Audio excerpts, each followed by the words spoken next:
خدا خدا کر کے روٹیوں کا ڈھیر پورا ہوا۔ بھاتا نے آگ باہر کھینچ دی، جلتی بھٹیوں پر پانی کا چھینٹا دیا تو دھوئیں اور راکھ کا مرغولا سا اٹھا، اور رشیدہ کی تھکی تھکی نظروں میں بھاٹا کا چہرہ دھندلا گیا۔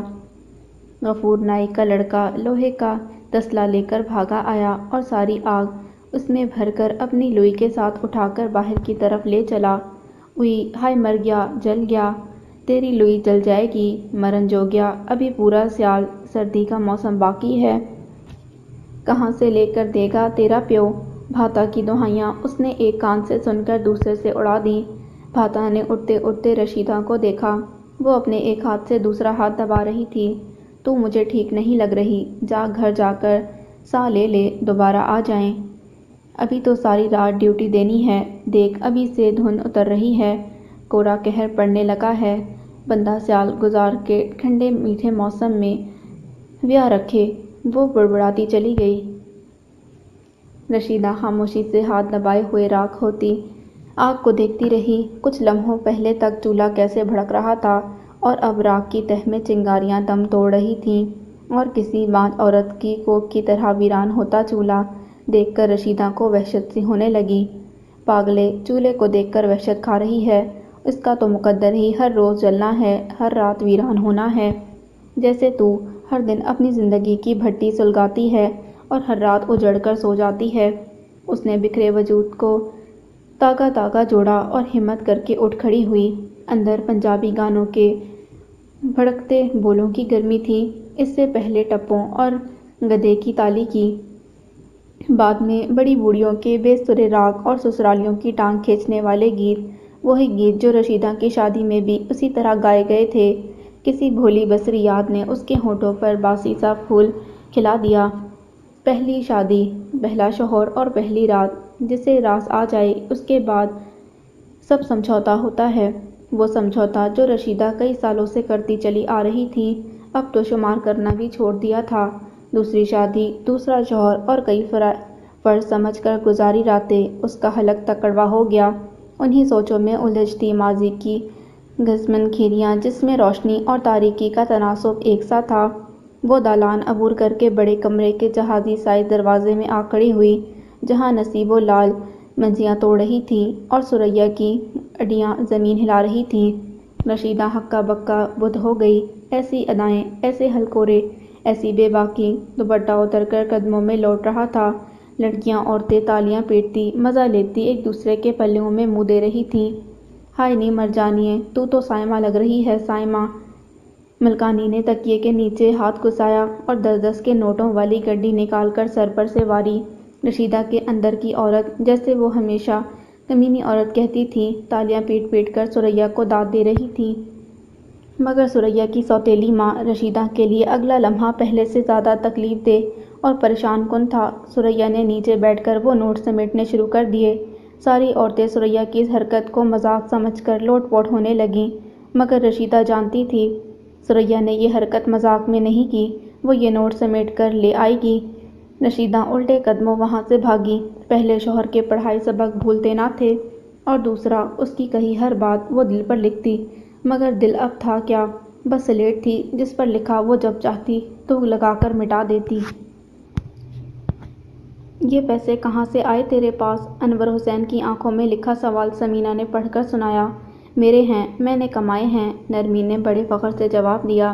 اس کا چہرہ فخر سے تمتما رہا تھا۔ پہلی کمائی کی خوشی ہی الگ تھی۔ انور حسین نوالہ چبانا بھول گیا۔ بیٹی پڑھنے جاتی تھی یا کمائی کرنے؟ نمو، کیا فضول بولے جا رہی ہے؟ کہاں سے آئے پیسے؟ کسی سے ادھار لیے ہیں؟ کیوں پریشان کر رہی ہیں؟ سمینا کے ہاتھ پاؤں پھول گئے۔ اس کی تیز ہوتی آواز پر بچے کھانا چھوڑ کر دیکھنے لگے۔ نہیں نہیں، کسی سے لیے نہیں ہیں، میں بتاتی ہوں۔ نرمین نے جلدی سے سب بتانا شروع کیا۔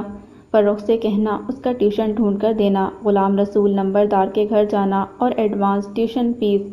دونوں کے منہ کھلے کے کھلے رہ گئے۔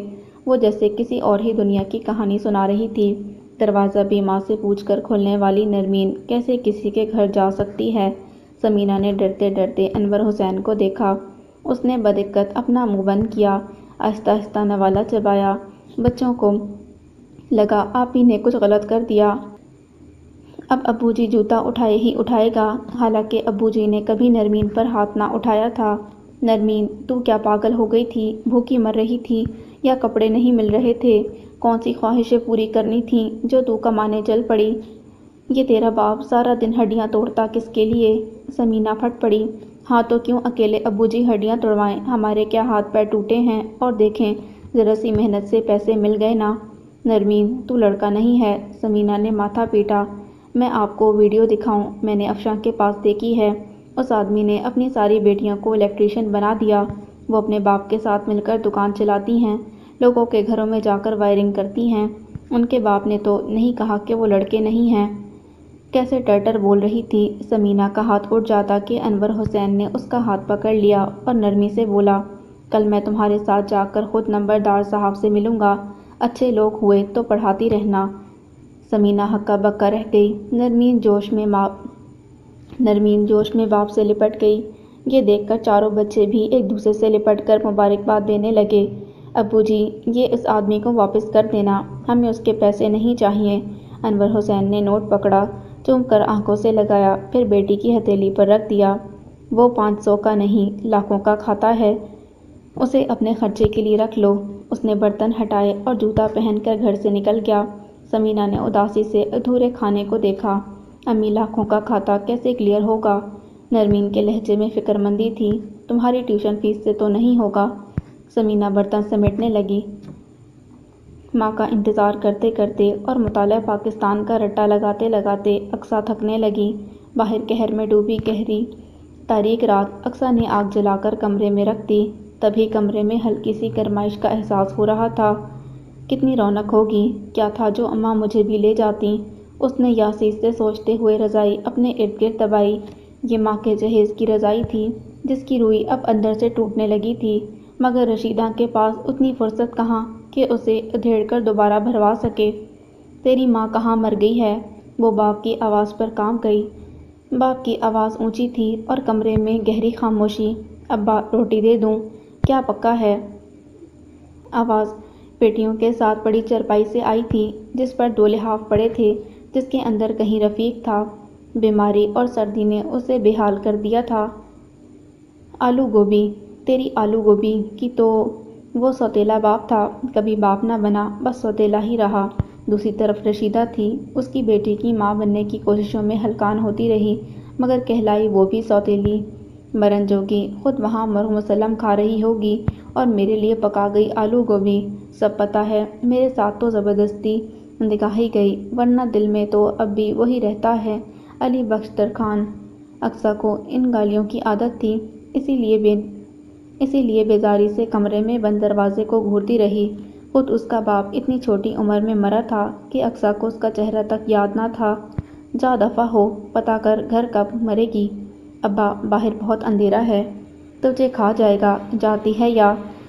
اس نے لحاف کے اندر سے ہاتھ نکال کر اپنی لاٹھی ٹٹولی تو اقصیٰ ڈر کر اٹھی، دروازہ کھول کر برآمدے میں جا کھڑی ہوئی۔ سرد ہوا اس کے کمزور بدن کو چیرنے لگی۔ اللہ میاں جی، اماں کو بھیج دے یا ثریا آپا کو۔ وہ دوسرے کمرے میں بھی نہ جا سکتی تھی کہ اماں نے رفیق کے کمرے میں رکھنے کی خاص تاکید کی تھی کہ اسے کسی چیز کی ضرورت نہ ہو۔ ہائے ہائے، رفیق کی ٹانگ میں یقیناً درد اٹھ رہا تھا۔ ابھی کچھ ماہ پہلے کی بات تھی جب اقصیٰ نے رفیق کا پاؤں دباتے ہوئے انگوٹھے کے نیچے سیاہ دھبا دیکھا تھا۔ اقصیٰ نے تجسس میں انگوٹھے کو دبایا تو اگلا لمحہ بہت خوفناک تھا۔ انگوٹھے کی جلد پھٹی اور اس میں سے مواد بہہ نکلا۔ خوف سے چیختی ہوئی اقصیٰ وہاں سے بھاگ کر ماں کی بغل میں چھپ گئی، مگر ماں کے بغل میں بہت سے چھید تھے، تبھی وہ پکڑی گئی۔ دونوں ماں بیٹی کو پیٹ کر وہ گھبراہٹ میں گھر سے نکل گیا۔ شوگر نے اس کا پیر کھا لیا ہے۔ غفور نائی کے پاس اپنی حکمت اور شوگر کا شرطیہ علاج تھا۔ کئی دن وہ گھر آ کر زخم کی صفائی کر کے پٹیاں بدلتا رہا، مگر بات اس کے بس سے باہر کی تھی۔ ہار کر رفیق کو ڈاکٹر کے پاس جانا پڑا جس نے آپریشن کر کے انگوٹھے کی ہڈی نکال دی تھی۔ اس دن اقصیٰ کا دل چاہا وہ رفیق کے دوسرے پیر کو بھی اسی طرح دبا دے۔ ٹینٹ کے آخری اندھیرے کونے میں وہ سردی سے تھر تھر کانپ رہی تھی۔ شادی کے شوق میں کڑھائی والا ریشمی سوٹ پہنا تھا۔ اندر تو زیادہ محسوس نہ ہوا کہ انگ انگ میں بجلیاں کونتی تھیں اور یہاں کڑاکے کی ٹھنڈ نے بجلیوں کے سارے کڑاکے نکال دیے تھے۔ کہاں مر گیا کمبخت۔ ٹینٹ کے اندر ماحول پورے عروج پر تھا۔ رانی گسرے کا ڈانس اور مردوں کا ٹھڑک پن، ان کا شودا پن جھلک جھلک کر باہر آ رہا تھا۔ اس نے ٹینٹ کے اندر جھانکنے کی کوشش کی مگر کہیں کوئی دز نہ تھی۔ تبھی غفور نائی کا لڑکا بھاگتا ہوا آیا، ہاتھ میں شاپر تھا۔ تجھے کہاں موت پڑ گئی تھی، سردی سے میری کلفی جم گئی۔ ثریا نے شاپر جھپٹ کر پکڑا اور کھولا، ساتھ ہی منہ بنا لیا۔ کوئی 4 پیس مچھلی کے اور ڈال لیتا۔ شاپر کھلتے ہی مچھلی کی انتہا انگیز خوشبو ان کے چارسو پھیل گئی۔ اتنی مشکل سے تو پار کیے تھے، بندہ چوری کرے تو سوات اچھی طرح کی تو کرے۔ ثریا نے ناک چڑھا کر کہا، چل بھاگ، اور وہ بھاگ گیا تھا۔ ثریا عقب میں آہٹ محسوس کر کے تیزی سے پلٹی تو پیچھے کھڑے بشیر سے ٹکرا گئی۔ سنبھل کر میری جان، دفعہ ہو، اندھا ہے، نظر نہیں آتا، یہاں میں کھڑی ہوں۔ ثریا نے جل بلا کر سامنے کھڑے لمبے پتلے گہری رنگت والے پرکشش مرد کو دیکھا۔ ملگجی روشنیوں میں وہ کھل کر ہنسا، تم ہی تو نظر آتی ہو، پر اب تو مجھے دکھائی نہیں دیتا۔ ثریا کے لہجے میں اداسی در آئی۔ دونوں ایک دوسرے کے لیے پاگل ہو گئے تھے۔ دبی دبی زبانوں میں قصہ دہرایا جانے لگا تو رفیق نے ثریا کو مار پیٹ کر کمرے میں بند کر دیا۔ بشیر نے رشتہ بھیجا تو انکار بھی ہو گیا۔ غیر برادری، غیر ذات۔ بشیر مایوس ہو کر لاہور چلا گیا۔ وہ راج مستری تھا، ہر قسم کی ٹائلز لگانے کا ماہر، ہاتھ میں اتنی صفائی کہ بڑی بڑی کوٹھیوں بنگلوں کے ٹھیکے آرام سے مل جاتے۔ اسی لیے پیسے کی تو کمی نہ تھی، مگر کمی قسمت میں تھی، تبھی تو ثریا نہ ملی۔ اب کوئی اور مل گیا ہے، کاش مل جاتا تو تجھے ہی بھول جاتی۔ وہ ریشمی دوپٹہ لپیٹتی جانے کو پلٹی کہ بشیر نے اس کی کلائی پکڑی۔ اس کے ہاتھ لمبے کھردرے اور سانولے تھے مگر گرفت میں نرمی، محبت اور حلاوت تھی۔ ثریا نہ چاہتے ہوئے بھی پگھل گئی۔ رشیدہ جب زردِ بریانی کا شاپر سنبھالے آئی تو ثریا کی چہکارے اور کھنکتی آواز صحن میں ککلی کھیل رہی تھی۔ اندر مچھلی، ٹکے اور بریانی کی خوشبو گڈمڈ ہو رہی تھی۔ رفیق لحاف کے بکل مارے تازہ دم ہو بیٹھا، اس کا بنا انگوٹھے والا پیر لحاف سے باہر تھا۔ ثریا اس کی پائنتی کی طرف گرم چادر اوڑھے چائے پی رہی تھی۔ کمرے میں بس کھانے اور تازہ جلی آگ کی باقیات تھیں۔ اقصیٰ ماں کی چارپائی پر اونگ رہی تھی۔ لے آ گئی تیری ماں، میٹھے لونے، نمکین چاول لے کر۔ ثریا کے لہجے میں طنز تھا۔ رفیق کہکا لگا کر ہنسا تو اقصیٰ نے مندی مندی آنکھیں کھول کر ماں کو دیکھا۔ رشیدہ کمینی سے مڑ کر بڑا کرارا جواب دیا تھا، پتہ نہیں رشیدہ اپنے اندر بولتی عورت کو کمینہ کیوں کہتی تھی، حالانکہ وہ تو صرف سچ بولتی تھی۔ شاید اسی لیے، یا شاید اس لیے کہ منہ پر نہ بولتی تھی۔ میں نے تو اپنی جوانی بیوقی اور تیرے باپ کی بیماری بھی سنبھال لی، اور تجھ سے تو اپنی جوانی نہ سنبھالی گئی۔ رشیدہ نے تھکے تھکے ہاتھوں سے شاپر رکھے۔ پاس پڑے مچھلی کے کانٹوں اور چچوڑی ہوئی ہڈیاں دیکھ کر اسے ثریا کا خیال آ کر جھرجھری آ گئی۔ رزق حلال اور حرام میں یہی تو فرق ہوتا ہے۔ حرام آسانی سے کمایا اور اڑایا جاتا ہے، اشتہا انگیز اور وافر ہوتا ہے، جبکہ رزق حلال کے لیے ہڈیاں کسانی پڑتی ہیں، جوڑ جوڑ درد سہنا پڑتا ہے۔ جنوری کی قہر زدہ راتوں میں ٹھنڈے پانی سے سینکڑوں برتن دھونے پڑتے ہیں، تب جا کر یہ چند سو اور میٹھے لونے چول کمائے جاتے ہیں۔ اسی لیے تو رزق حلال کو عبادت کہا گیا ہے۔ کتنا آسان تھا بستر پر پڑے بیمار شوہر کو بھول کر تلی ہوئی مچھلی اور ٹکے بریانی کھانا، مگر وہ محض عبادت تھی۔ رشیدہ یہ بات ٹھٹھا اڑاتی ثریا کو نہ سمجھا پائی۔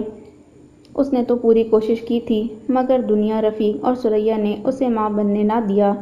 وہ سوتیلی تھی، سوتیلی ہی رہی۔ اب کیا جواب دو گے؟ ثمینہ نے پائنتی پر بیٹھتے انور حسین سے پوچھا، جو بازو آنکھوں پر رکھے لیٹا ہوا تھا۔ کس کو؟ انور حسین نے بازو ہٹا کر اپنی وفا شعار اور صابر بیوی کو دیکھا، اسی گینڈے کے منہ والے منشی کو۔ وہ تنفر سے گویا ہوئی، ظاہر ہے جواب ہی دینا ہے۔ انور حسین اٹھ بیٹھا، دکان تو اب ہاتھ نہیں آئے گی، وہ خبیث سود پر سود ڈالے گا تنگ کرنے کو۔ یہ انصاف تو نہیں، ہماری بیٹی ہے، ہم رشتہ دیں نہ دیں، غریب کے لیے انصاف نہیں ہوتا ثمینہ۔ اس کا ٹوٹا ہوا لہجہ ثمینہ کو تڑپا گیا۔ اچھا فکر نہ کر، دال دلیا چل ہی رہا ہے، باقی اللہ خیر سکھ رکھے تو ہمارے بیٹے جوان ہو کر تمہارا بازو بنیں گے انشاءاللہ۔ ہاں، مستقبل کے خوشگوار تصور سے انور حسین کی آنکھیں چمکنے لگیں۔ تم نے نرمین کو کیوں اجازت دی؟ ثمینہ نے گلہ کیا۔ تم نے دیکھا نہیں وہ کتنی خوش تھی، میرا دل نہیں مانا کہ وہ اداس ہو۔ اور کتنے دن کرے گی؟ 4 دن کے بعد جوش ٹھنڈا ہو جائے گا تو خود ہی چھوڑ دے گی۔ میں جاتا ہوں، خود ملتا ہوں نمبردار صاحب سے۔ ویسے تو فاروق نے بڑی یقین دہانی کرائی ہے کہ جانے بوجھے لوگ ہیں، ورنہ وہ کیوں نرمین کو وہاں بھیجتا۔ انور اٹھ کر چپل پہننے لگا۔ اسے اسکول سے لے کر خود وہاں جاتا ہوں۔ ہاں، جوان لڑکی اب انجان لوگوں کے گھروں میں جایا کرے گی۔ ثمینہ بڑبڑانے لگی۔ بچی ہی تو ہے، وہ کہہ کر خود ہی گڑبڑا گیا۔ منشی اس کے کان میں کہکا لگا کر ہنسا تھا۔ باپ کی نظر سے دیکھتے ہو اسی لیے بچی لگتی ہے۔ یہاں جانا ہے۔ نرمین جس گھر کے سامنے رکی وہ کالونی کے آخری گلی میں تھا۔ 3 منزلہ پرانا مگر اچھا بنا ہوا گھر، جس کی دونوں بالکنیوں میں رکھے گملوں میں لگی بیلیں زردی مائل نظر آ رہی تھیں۔ ڈرائنگ روم کے باہر کی طرف کھلتے دروازے کے عین سامنے بجلی کا کھمبا تھا، جس پر کیبل کے جھولتے تاروں نے گھر کی خوبصورتی کو مانند کر دیا تھا۔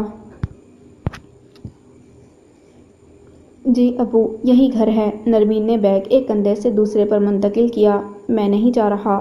انور بدک کر پیچھے مڑا۔ لیکن کیوں؟ نرمین پریشان ہو گئی۔ تجھے نہیں پتا، ان کا بابا بہت ڈاڈا اور گپتا یعنی غصے والا ہے۔ انور حسین کے گھر کبھی نہیں بھول سکتا تھا۔ جب شروع میں اس نے ریہڑی لگائی تو ریہڑی کے ساتھ ایک عدد گدھا بھی تھا۔ وہ صبح صبح منڈی سے سبزی لا کر اسی کالونی میں بیچا کرتا۔ اسپیکر پر اس کی آواز اور سبزی کی اقسام سن کر عورتیں اپنے کام ادھورے چھوڑ کر بیرونی دروازے کی طرف لپکتیں۔ اب نہ انور حسین کو پتا تھا اور نہ اس کے گدھے کو کہ جس وقت وہ اسپیکر پر آلو گوبھی اتنے روپے کلو، مٹر اتنے روپے پاؤ کی گردان کرتا، گدھا بھی سر ملانے لگتا۔ عین وہی وقت نمبردار صاحب کے قرآن پڑھنے کا تھا۔ ٹھکانہ بھی عین بیٹھک کی بیرونی کھڑکی کے ساتھ رکھا پلنگ تھا۔ بس ایک دن جلال میں آ کر انہوں نے دروازہ کھولا۔ اس کے بعد جو ہوا وہ پوری کالونی نے دیکھا۔ انور حسین کو اپنا صافہ چھوڑ کر بھاگنا پڑا۔ شیطان کی اولاد، آج کے بعد تیری یہ منحوس آواز سنی تو گدھے کی جگہ تو اور تیری جگہ تیرا کھوتا بیٹا ہوگا۔ کم بخت کو یہ نہیں پتا کہ میں یہاں بیٹھا سبق پڑھ رہا ہوں، میرے سر پر آ کر ڈھینچو ڈھینچو کرنے لگتا ہے۔ نرمین منہ پر ہاتھ رکھ کر ہنستی چلی گئی۔ نہیں ابا جی، دادا جی تو بہت اچھے ہیں۔ کون سے دادا جی؟ اندر تو چلیں۔ نرمین نے بیٹھک کھٹکھٹائی تو عثمان نے بھاگ کر دروازہ کھولا۔ انور حسین نے بصد احترام اپنا جوتا دروازے میں ہی اتار دیا۔ نمبردار صاحب دوپہر کا کھانا کھا کر محو قیلولہ تھے۔ چونک کر جاگے۔ دادا جی، یہ میرے ابو ہیں۔ اچھا اچھا، انہوں نے ہاتھ نکالا۔ انور حسین نے دونوں ہاتھوں سے مصافحہ کیا اور سمٹ کر صوفے کے کنارے پر بیٹھ گیا۔ بچے دوسرے کونے میں بیگ لے کر آ گئے تو نرمین انہیں پڑھانے لگی۔ کیا کام کرتے ہو برخوردار؟ انور کی رکی سانس بحال ہوئی، گویا وہ اسے پہچان نہ پائے تھے۔ ریہڑی لگاتا ہوں۔ پھر ذرا توقف کے بعد وضاحت دی۔ مونگ پھلی اور شکرقندی کی۔ ٹھیک، اسپیکر تو نہیں لگایا ریہڑی میں؟ نہ جی۔ اچھی بات ہے۔ یہاں تو سارا دن سبزی والے گزرتے ہیں، نہ نماز کا وقت دیکھتے ہیں نہ قرآن کا، بس لگے ہیں دنیا کمانے۔ ایک کمبخت تو عین میری کھڑکی کے سامنے آ کر اسپیکر آن کرتا تھا۔ ادھر میں نے قرآن پاک کھولا، ادھر اس کی منحوس آواز۔ بس پھر ایک دن کیا ہوا، میں نے نمبردار صاحب شروع ہو گئے۔ انور حسین نے ماتھے پر آیا پسینہ صافے سے صاف کیا۔ میں تو جی کبھی زندگی میں سبزی نہیں بیچی۔ نرمین اپنی ہنسی کا گلا گھونٹ کر بچوں کی طرف متوجہ ہوئی۔ ہم مسجد میں ادب اور تمیز سے بیٹھتے ہیں۔ رامین رٹا لگا رہی تھی۔ کوئی 20 بار دہرانے پر قمیض تمیز میں بدلی تو وہ عائشہ کی طرف متوجہ ہوئی، جو ایف اور مرغی کا انڈا یاد کر رہی تھی۔ آج تیسرے دن بھی مرغی کا انڈا ایگ میں نہ بدلا تھا۔ دادا دادی پنجابی، ماں باپ اردو اور اسکول انگریزی، چوچو کا مربع ہی تو بننا تھا۔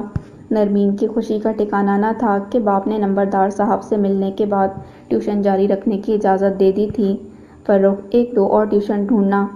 ختیجہ خالہ کے لیے ڈھیر سارا لہسن چھیل کر کوٹ کر ڈبی میں اسی آس میں ڈالا تھا کہ اسے فروخت سے بات کرنے کا موقع ملے۔ وہ خود ٹیوشن پڑھ کر آیا تھا۔ سامنے بیٹھی نرمین کو دیکھ کر کھل سا گیا۔ اسے نرمین اچھی لگتی تھی۔ خدیجہ فروخت کے کھانے کو کچھ لینے کچن میں چلی گئی۔ سلام نہ دعا، بس فروخت ٹیوشن ڈھونڈو، خود کس وقت پڑھو گی؟ فروخت نے ہاتھ میں پکڑا جرنل اور کتابیں میز پر پھینکی۔ پڑھ بھی لوں گی۔ نرمین جھنجھلا گئی۔ ایسی ٹیوشنز روز روز نہیں ملتی، وہ تو بچے چھوٹے ہیں جو انہوں نے انڈر میٹرک کو پڑھانے پر لگا دیا، ورنہ کون کرتا ہے۔ فاروق نے سچ ہی بولا تھا۔ نرمین چپ کر گئی۔ ٹھیک ہی تو کہہ رہا ہے۔ خدیجہ میکرونی سے بھری پلیٹ لے کر آئی۔ اپنی پڑھائی پر توجہ دو، جتنا اچھا پڑھو گی اتنی ہی اچھی نوکری ملے گی، اس میں تو بہت دیر لگ جائے گی۔ وہ میز کے پاس نیچے قالین پر بیٹھ گئی، اٹھ کر اوپر صوفے پر بیٹھی۔ تو تجھے جلدی کس بات کی ہے؟ خدیجہ نے مسکرا کر اور پیار سے اس دبلی پتلی لڑکی کو دیکھا جو ایک ہی دن میں کچھ نہ کچھ کرنا چاہتی تھی۔ مجھے لاکھوں جمع کرنے ہیں۔ فاروق نے چونک کر صوفے کے ڈیزائن پر انگلی پھیرتے نرمین کو دیکھا۔ اوئی ماں، تمہیں لاکھوں کی کیا ضرورت پڑ گئی؟ خدیجہ نے حیرت سے تھوڑی پر انگلی جمائی۔ ابو کو ضرورت ہے، انہیں قرضہ ادا کرنا ہے۔ ارے ابو کی ذمہ داریاں ابو پر چھوڑ دو۔ لو چھوٹی سی جان کیسے خود کو ہلکان کر رہی ہے۔ چلتی ہوں خالہ، ابھی اسکول کا کام بھی کرنا ہے۔ وہ کھڑی ہو گئی۔ اپنی ماں سے کہنا وہ بھی پیروں سے مہندی دھو لے، امی کے تو گھر کے کام ہی ختم نہیں ہوتے اور تم۔ خدیجہ کو جواب دے کر اس نے بے حد ناراضی سے فاروق کو دیکھا جو کیسے مزے سے میکرونی پر کیچپ ڈال ڈال کر کھا رہا تھا۔ مجال ہے جو ایک بار بھی صلہ ماری ہو، ایسی الا بلا چیزیں کھاتے ہو، تبھی تو سیخ سلائی ہو۔ خالہ اسے مکھن اور دودھ دیا کریں۔ خبردار جو میری اسمارٹنس کو نظر لگائی، خود کھا لو مکھن اور دودھ۔ فاروق کو تاؤ آ گیا۔ اپنے بے حد لمبے قد اور دبلے پن کی وجہ سے ویسے ہی احساس کمتری میں مبتلا رہتا۔ ہمیں تو ملتے ہی نہیں، ورنہ تمہیں دکھاتے کیسے کھاتے ہیں مکھن اور کیسے پیتے ہیں دودھ، کہہ کر خدیجہ کو سلام کرتی۔ یہ جا وہ جا۔ خدیجہ ہنسنے لگیں۔ وہ مجھے اتنی باتیں سنا گئی اور آپ ہنس رہی ہیں۔ ٹھیک ہی تو کہہ رہی ہے۔ لڑکیوں اور چڑیوں کی طرح چنگے نہ چگا کر، ڈٹ کر کھایا کر مردوں کی طرح۔ تیرے لیے کتنا کچھ بنا کر رکھتی ہوں۔ بہنیں ہوتی تھیں تو سب چٹ کر جاتی تھیں۔ خدیجہ بیاہی بیٹیوں کا ذکر کر کے خود ہی اداس ہو گئی۔ کیسی رونق سی آنگن میں لگی رہتی تھی، اب تو کبھی کبھار بچوں کی اسکول کی چھٹیوں میں ہی چکر لگتا ہے۔ یادوں سے ہاتھ چھڑاتے انہوں نے پیار سے نوجوان بیٹے کو دیکھا اور چپکے سے دل میں سوچا، جلدی سے پڑھ لکھ کر نوکری لگ جائے، میں بہو لے آؤں، میرے گھر میں بھی رونق ہو جائے۔ امی، نرمین اچھی لڑکی ہے۔ فاروق کی آواز پر وہ اپنے خیالوں سے چونک کر مسکرائیں۔ ہاں اچھی بھی ہے اور ہمت والی بھی، ورنہ ماں تو بالکل بزدل ہے۔ اللہ کرے اچھا پڑھ لکھ جائے تو ماں باپ کا سہارا بنے۔ لڑکے تو بہت ہی چھوٹے ہیں۔ حق ہاں، اچھے بھلے حالات تھے بیچاروں کے، بس مصیبتوں نے گھر ہی دیکھ لیا۔ نرمین کے گھر کی داستان سن کر رفیق القلب فاروق کے گلے میں آنسوؤں کا پھندہ لگ گیا۔ دھند کا سلسلہ ختم ہو کر دھوپ نکلنے لگی۔ کچھ دنوں تک بارشوں کے سلسلے کی پیشن گوئی تھی۔ چھٹی کا دن تھا۔ افشاں بھائی کے موبائل پر ایک مووی ڈاؤن لوڈ کر کے لے آئی۔ بھائی نے کن منتوں کے بعد کچھ دیر کے لیے موبائل اس کے حوالے کیا تھا، مگر نرمین کو مووی سے زیادہ ان عورتوں کی ویڈیوز دیکھنے میں دلچسپی تھی جنہوں نے کم پڑھے لکھے ہونے کے باوجود اپنا کاروبار کیا تھا۔ ہمسایوں کے وائی فائی سگنل ان کی چھت تک آتے تھے۔ افشاں بور ہونے لگی۔ باہر کسی رکشے کی آواز آئی تو افشاں بھاگ کر منڈیر پر لٹک گئی۔ کیا ہوا؟ نرمین نے چونک کر سر اٹھایا۔ میں سمجھی وہ ہے۔ وہ مایوس ہو کر پاس آ بیٹھی۔ وہ کون؟ تمہارا احد رضا میر۔ وہ کون ہے؟ نرمین کی آنکھوں میں حیرت اتری۔ دفع ہو، کبھی فلمیں ڈرامے بھی دیکھ لیا کر، ٹائم ہی نہیں ہوتا۔ اس نے اداسی سے موبائل ایک طرف رکھ دیا۔ ایک بات تو بتا، افشاں اس کی بے نیازی پر مشکوک ہوئی، تو ٹیوشن پڑھانے ہی جاتی ہے نا؟ اس بات کا کیا مطلب؟ نرمین بدکی۔ پتہ نہیں تیرا دماغ اتنا الٹا کیوں چلتا ہے؟ اچھا ناراض نہ ہو، افشاں سلاجو لہجے میں بولی۔ مجھے تو لگتا ہے اس نے مایوس ہو کر تیری گلی ہی چھوڑ دی ہے۔ اچھا ہے نا؟ نرمین اب بات کی تہہ تک پہنچی اور واقعی حیرت کی بات تھی۔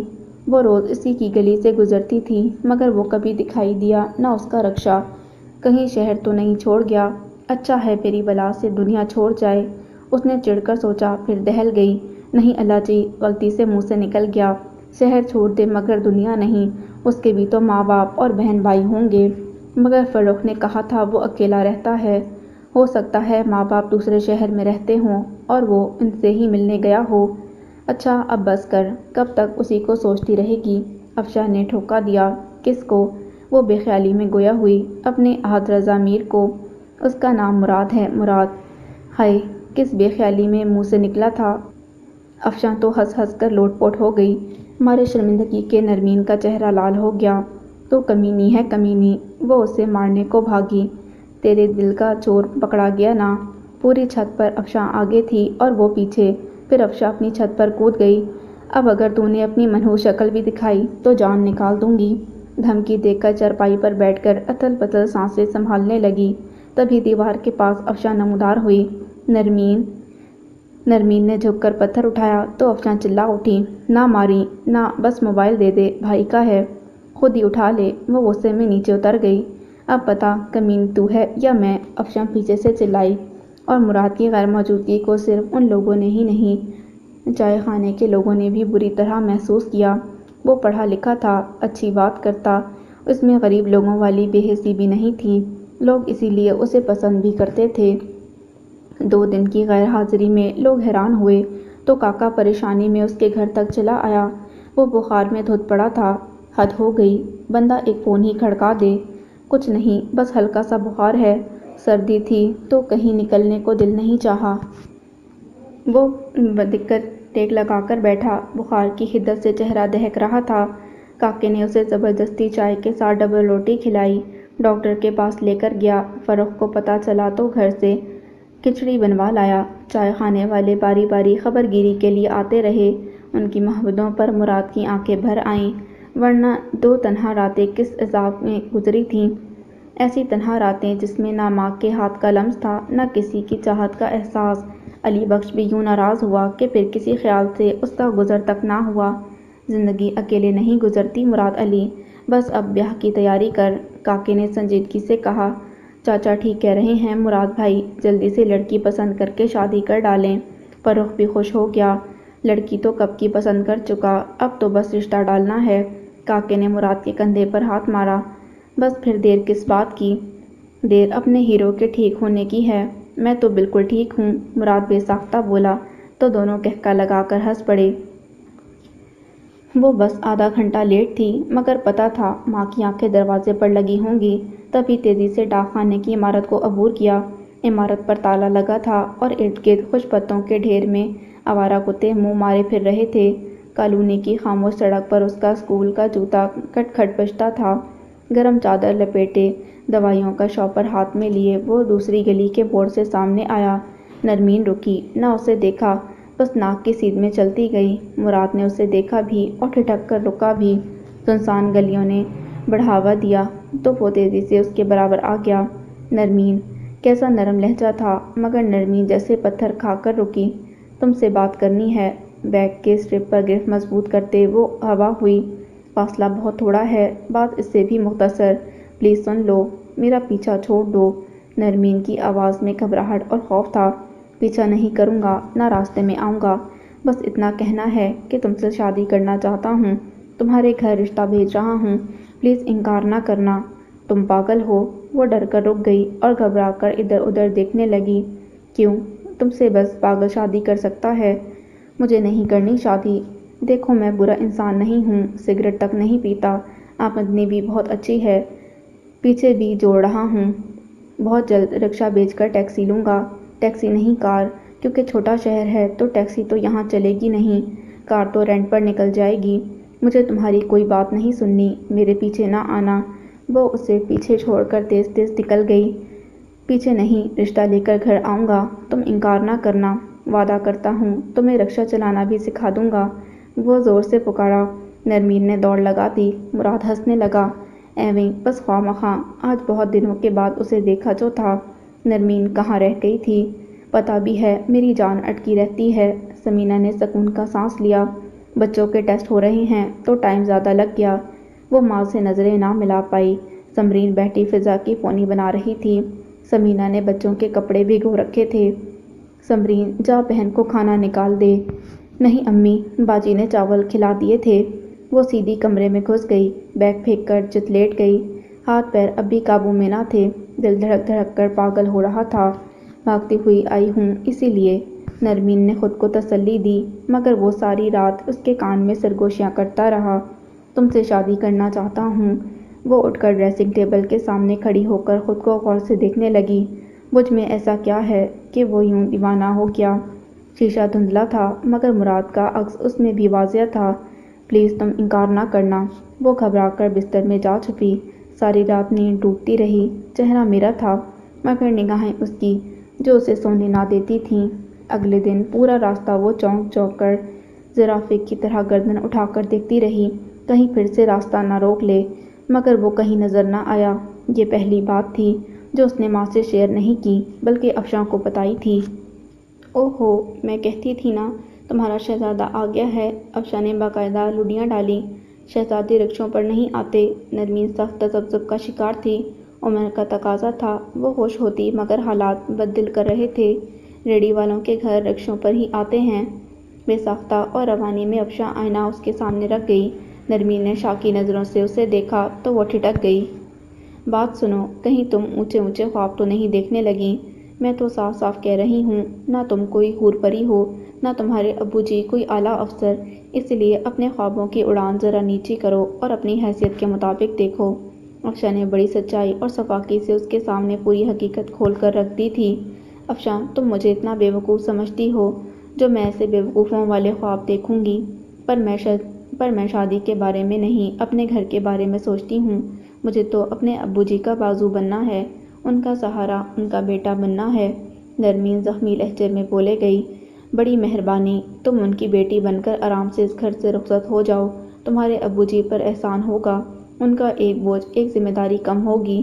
بیٹی بوجھ ہوتی ہے؟ ہاں جی، اور اب یہ بوجھ مراد علی خوشی خوشی اٹھانے کو تیار ہو گیا ہے، اسی لیے تم بس رخصتی کی تیاری کرو۔ افشاں نے بات کو ہنسی میں ٹال دیا۔ نرمین بھی خاموش ہو گئی۔ مہینے کا 1500 کما کر وہ ابو جی کا بیٹا تو نہیں بن سکتی تھی۔ بہتر ہے شادی کر کے ان کا بوجھ ہی کم کر دوں۔ نرمین نے دل ہی دل میں سوچا، وعدہ کرتا ہوں تمہیں رکشہ چلانا بھی سکھا دوں گا۔ وہ چپکے سے مسکرا دی۔ گھر کی بیرونی دیوار کے ساتھ گوبر کی پاتیاں تھوپ کر لگاتے ہوئے اقصیٰ نے ماں کو پکارا۔ وہ پاتیاں تھاپ رہی تھی اور اقصیٰ دیوار سے چپکا رہی تھی۔ مجھے کالج میں داخلہ لینا ہے۔ رشیدہ کا ہاتھ رک گیا۔ بے بسی سے سر اٹھا کر بیٹی کو دیکھا۔ 1 سال پہلے بہت ہی اچھے نمبروں سے اس نے میٹرک کیا تھا۔ تب سے اب تک وہ بیٹی کے داخلے کے لیے پیسے ہی جمع کر رہی تھی اور داخلے کی تاریخ گزر گئی۔ اس کے لیے تو شہر جانا پڑے گا۔ اماں، لڑکیاں جاتی تو ہیں ویگن میں بیٹھ کر۔ اقصیٰ اکتا گئی، صاف کہو پیسے نہیں ہیں۔ ہاں نہیں ہیں، رشیدہ نے ہار مان لی۔ تمہارا ابا زندہ ہوتا تو تمہیں ضرور کالج بھجواتا، اسے بہت شوق تھا اپنے بچوں کو بہت سارا پڑھانے کا۔ اماں، ابا زندہ نہیں ہیں۔ اس نے غصے میں دیوار سے پاتھی گرا دی۔ تو کیا کروں، پیسہ نہیں ہے رشیدہ کے پاس، اور رفیق کی حالت دیکھ رہی ہے، پیسہ ہو تو اس کا علاج نہ کروا لوں۔ اقصیٰ چپ کر کے بیٹھ گئی۔ اندر سے ثریا نکلی۔ اسے کپڑے لتے اور کھانے پینے کی کبھی تنگی نہ ہوئی تھی۔ رشیدہ نے نیچی نظروں سے اس کے قدموں کی رفتار ناپی اور ڈر گئی۔ بشیر گاؤں آیا ہوا تھا۔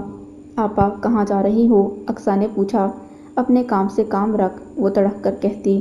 گوبر سے بجتی نکل گئی۔ ثریا کی معصومیت کو دیمک تو کئی سال پہلے ہی لگ گئی تھی اور اب اس دیمک نے اسے اندر ہی اندر کھانا شروع کر دیا تھا۔ وہ اندر سے کھوکھلی ہونے لگی تھی اور چہرے پر عجیب سا خراٹ پن دکھائی دیتا تھا۔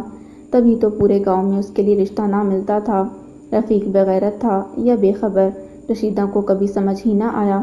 اماں، دوسری شادی کرنی تھی تو کسی ڈھنگ کے بندے سے کر لیتی، یہ رفیق اور اس کی بری میں آئی بیٹی ہی ملی تھی۔ چپ، باپ ہے تیرا؟ میرا باپ تو قبر میں ہے، ٹہلی کی ٹھنڈی چھاؤں کے نیچے۔ اقصیٰ نے تنکے سے لکیریں کھینچنا شروع کر دیں۔ اللہ اس کی قبر کو ٹھنڈا رکھے۔ ابا سے بہت پیار کرتی تھی نا؟ وہ تھا ہی ایسا بڑا غیرت والا، تھوڑا کماتا تھا، تھوڑا کھلاتا تھا، پر عزت بہت دیتا تھا۔ جب بھی رشیدہ اس کے باپ کو یاد کر کے مسکراتی، اقصیٰ کو بہت ہی پیاری لگتی تھی۔ اس کے کالج کا قصہ پھر درمیان میں رہ گیا۔ ماں بیٹی باتوں کی پاتھیاں تھاپ تھاپ کر دل اور ذہن کی دیواریں بھرتی رہیں، یہاں تک کہ اندر سے رفیق کی گالیاں سنائی دینے لگیں۔ الو کی پٹھی، بیٹھ کر اپنے مرے ہوئے خصم کو ہی یاد کرتی رہے گی، تجھے بھی بھیج دوں اس کے ساتھ قبر میں۔ رشیدہ اندر کی طرف بھاگی۔ اقصیٰ بیزاری سے بکھراوا سمیٹنے لگی۔ رفیق کے پیر میں پھر زخم بن گیا تھا، بے حس پیر تھا، درد بھی نہ تھا۔ غفور نئی شوگر کی دوا بنا کر دیتا اور زخم صاف کر کے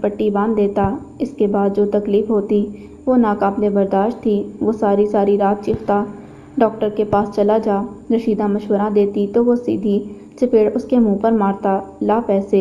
وہ چپ کر جاتی، اپنا آپ تو بیچنے سے رہی۔ اقصیٰ اندر آئی اور نلکا کھول کر ہاتھ پاؤں دھونے لگی۔ رشیدہ چولہے میں آگ جلا رہی تھی۔ اقصیٰ اندر جاتے جاتے رک گئی۔ رفیق کی چارپائی دھوپ میں تھی۔ چونٹیاں ایک قطار میں چارپائی کے پائے پر چڑھتی رفیق کا زخمی پیر چاٹ رہی تھیں۔ شوگر میں سویا پیر بے حس تھا، نہ رفیق کو خبر تھی نہ اس کے پیر کو۔ اقصیٰ خوف سے کانپتی کمرے میں بھاگ گئی۔ رشیدہ نے دیکھا تو کسی معمول کی طرح اٹھی، رفیق کا پیر صاف کر کے چارپائی کے پاس تلے پانی گرا دیا۔ اب چونٹیاں چارپائی پر نہ چڑھ سکتی تھیں۔ دوپہر کا وقت تھا۔ ثمینہ نے دال کو بھگاڑ لگایا اور آٹا گوندنے لگی۔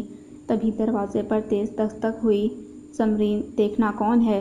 ثمینہ نے کچن سے آواز لگائی تو ثمرین نے بھاگ کر دروازہ کھولا۔ ابا گھر پر ہے؟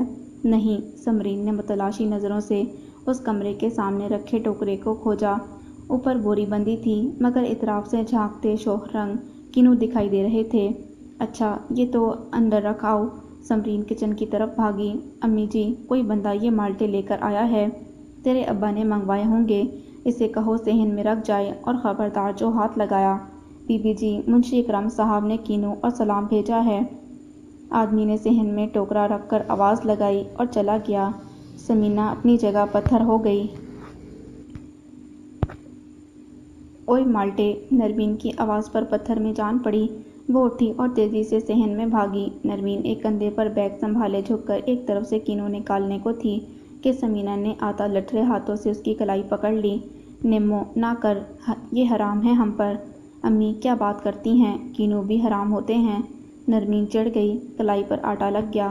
اچھا، ابو جی نے بیچنے کے لیے منگوائے ہوں گے، اس منشی نے بھیجے ہیں۔ ثمینہ کی آواز کپکپائی۔ نرمین نے پریشان ہو کر ماں کو دیکھا۔ ایک 500 کے نوٹ نے ابا کی کیا حالت کر دی تھی، اب یہ ٹوکرا۔ نرمین نے تھوک نگلا۔ نہ جانے کیا غضب ڈھائے گا۔ نرمین کا دل چاہا وہ گھر بھر کے جوتے چھپا دے، مگر انور حسین دم سادے سر جھکائے بیٹھا رہا، منہ سے ایک لفظ نہیں نکالا۔ اب کیا کرو گے، یہ تو پیچھے ہی پڑ گیا ہے۔ ثمینہ نے ہاتھ مسلے۔ ابو، اگر آپ نے اس کا قرضہ دینا ہے تو وہ اتنا مہربان کیوں ہو رہا ہے؟ نرمین کے سوال پر دونوں میاں بیوی نے ایک دوسرے کو دیکھا اور چپ کا روزہ رکھ لیا۔ میں گارنٹی دوں گا اس خبیث کی۔ منشی اکرم کے لہجے میں حیرت ہی حیرت تھی۔ اور وہ کاکا آج منشی سے ملنے گودام آئے تھے کہ چائے خانے میں تو ایسی باتیں نہ ہو سکتی تھیں۔ خبیث بہت تحمل سے مسکرایا۔ ضرورت کے وقت تو گدھے کو بھی باپ بنا لیا جاتا ہے، کاکا اسے سمجھا کر لایا تھا۔ اب جو بھی ہے منشی صاحب، آپ سے زیادہ قابل بندہ تو ہمیں پورے علاقے میں نہیں ملے گا۔ پورا چیچا وطنی اس بات کا گواہ ہے۔ کاکے کی بات پر منشی کی گردن اکڑ گئی۔ آہو، یہ تو ہے، سچی باتیں کرتا ہے تو۔ مراد نے دل ہی دل میں ان سچی باتوں پر لعنت بھیجی اور ساتھ ہی سوچا، اللہ ایسی ضرورت کسی پر نہ ڈالے جس میں گدھے کو باپ بنانا پڑے۔ اب جو بھی ہو جیسا بھی ہے، لڑکا تو اچھا ہے نا، اوپر سے دل بھی دے بیٹھا ہے۔ مراد نے کھنکار کر کاکے کو بریک لگائی۔ اچھا تو یہ بات ہے۔ منشی نے مدبر بن کر پتلی پتلی مونچھوں کو تاؤ دیا۔ دل کا کیا ہے، کبھی بھی کسی پر بھی آ جاتا ہے۔ منشی کے تصور میں نرمین کا سراپا جگمگایا، اور اس کی ہلکی سی کرن بھی مراد کو پڑ جاتی تو شاید وہ اس کا گلا ہی دبا لیتا۔ اسی لیے تو سوچا، مل ملا کر اس کا گھر بسا دیتے ہیں، علاقے کا بچہ ہے، بس آپ مہربانی کریں، ذرا ساتھ چلو۔ اس میں کیا بات ہے، چلا چلوں گا، کسی کی مجال ہے جو منشی اکرم کو انکار کر دے۔ یہ ہوئی نا بات، کہا تھا نا منشی صاحب بڑے مہربان انسان ہیں۔ کاکے نے مراد کے گھٹنے پر ہاتھ مارا، جو اس بات کا اشارہ تھا کہ مراد کو منشی کا شکریہ ادا کرنا چاہیے۔ شکریہ چاچا، بس یہ احسان یاد رکھنا۔ کاکے کی باتوں نے غبارے میں ہوا بھر دی، سو غبارہ اوپر ہی اوپر اڑ رہا تھا۔ یاد رکھوں گا۔ کب چلنا ہے؟ کل، میں رکشہ لے آؤں گا، تیرے رکشے میں جاؤں گا۔ منشی کے لہجے میں حقارت در آئی۔ کاکے نے گھبرا کر مراد کو دیکھا، کہیں اس کا دماغ ہی نہ الٹ جائے۔ منشی اکرم کی یہ اوقات نہیں۔ مراد خاموشی سے مسکراتا رہا۔ اپنی گاڑی میں جاؤں گا، جہاں لے جانا لے جانا۔ جی، اور ہاں، کچھ پھل مٹھائی بھی لے جانا، خواہ میری بےعزتی نہ کروا دینا کہ کس بھوکے ننگے کا رشتہ لے آیا ہوں۔ اب جاؤ، مجھے کام کرنا ہے۔ اور کوئی حکم؟ مراد کھڑا ہوا۔ کچھ نہیں، تیاری کر، دونوں اکٹھے شادی کریں گے۔ ہیں، رشتہ دیکھ لیا؟ کاکا نے چونک کر سوال کیا۔ ڈال بھی دیا، 1-2 دن میں جواب آ جائے گا، منشی نے فخریہ بتایا تھا، اور شام تک جواب آ گیا تھا۔ انور حسین سر پر ٹوکرا رکھے بے حد خاموشی سے دفتر میں داخل ہوا۔ ٹوکرا اور اس ماہ کی قسط اس کے سامنے رکھی اور مڑ گیا۔ منشی اکرم کے تن بدن میں آگ لگ گئی تھی۔ انور حسین، وہ رک گیا، مڑا اور دونوں ہاتھ جوڑ دیے۔ میں نے کہا تھا سوچ سمجھ کر فیصلہ کرنا۔ سوچ لیا، دکان کے بدلے بیٹی نہیں دے سکتا۔ آپ بڑے لوگ ہو، میں نمانہ غریب ریہڑی والا، ہمارا کوئی میل نہیں، کبھی دھرتی اور آسمان بھی ملے ہیں۔ مجھے معاف کر دیں، میری بیٹی بالڑی ہے، اس کے لیے اس کے جوڑ کا ہی ڈھونڈوں گا۔ دھیمی آواز میں بولتا سلام کرتا وہ جس خاموشی سے آیا تھا اسی سے واپس چلا گیا۔ منشی اسے گالیوں پر گالیاں دیتا رہا۔ دیکھ لینا تجھے کیسے رولتا ہوں، رشتوں کی کمی نہیں ہے مجھے، کمذات۔ بہت دنوں کے بعد نرمین نے بال شیمپو کیے تھے۔ ساشے زندہ باد، اپنا سب سے اچھا جوڑا پہنا تھا۔ خدیجہ خالہ نے گھر میں میلاد رکھوایا تھا اور سب وہیں جا رہے تھے۔ طلحہ اور حذیفہ نے نہا کر سفید کرتے پہنے۔ سمرین اور فضا نے گھر کی سلی فراقیں جن پر سمینہ نے بڑی پیاری لیسیں لگائی تھیں۔ خدیجہ نے خاص تاکید کی تھی کہ سب نے آنا ہے۔ افشاں، اب آ جاؤ، نرمین نے صحن میں کھڑے ہو کر آواز لگائی۔ بس بس، آ رہی ہوں۔ تبھی باہر رکشے کا مخصوص ہارن سنائی دیا اور عین ان کے دروازے کے سامنے آ کر خاموش ہوا۔ نرمین حیران پریشان گھر کے بند دروازے کو دیکھنے لگی۔ رشتہ لے کر گھر آؤں گا، تم انکار مت کرنا۔ نرمین کا دل مارے گھبراہٹ کے تیز تیز دھڑکنے لگا۔ سچ میں آ گیا۔ ان کی دستک سے بھی پہلے چھت کے راستے افشاں اڑتی ہوئی آئی۔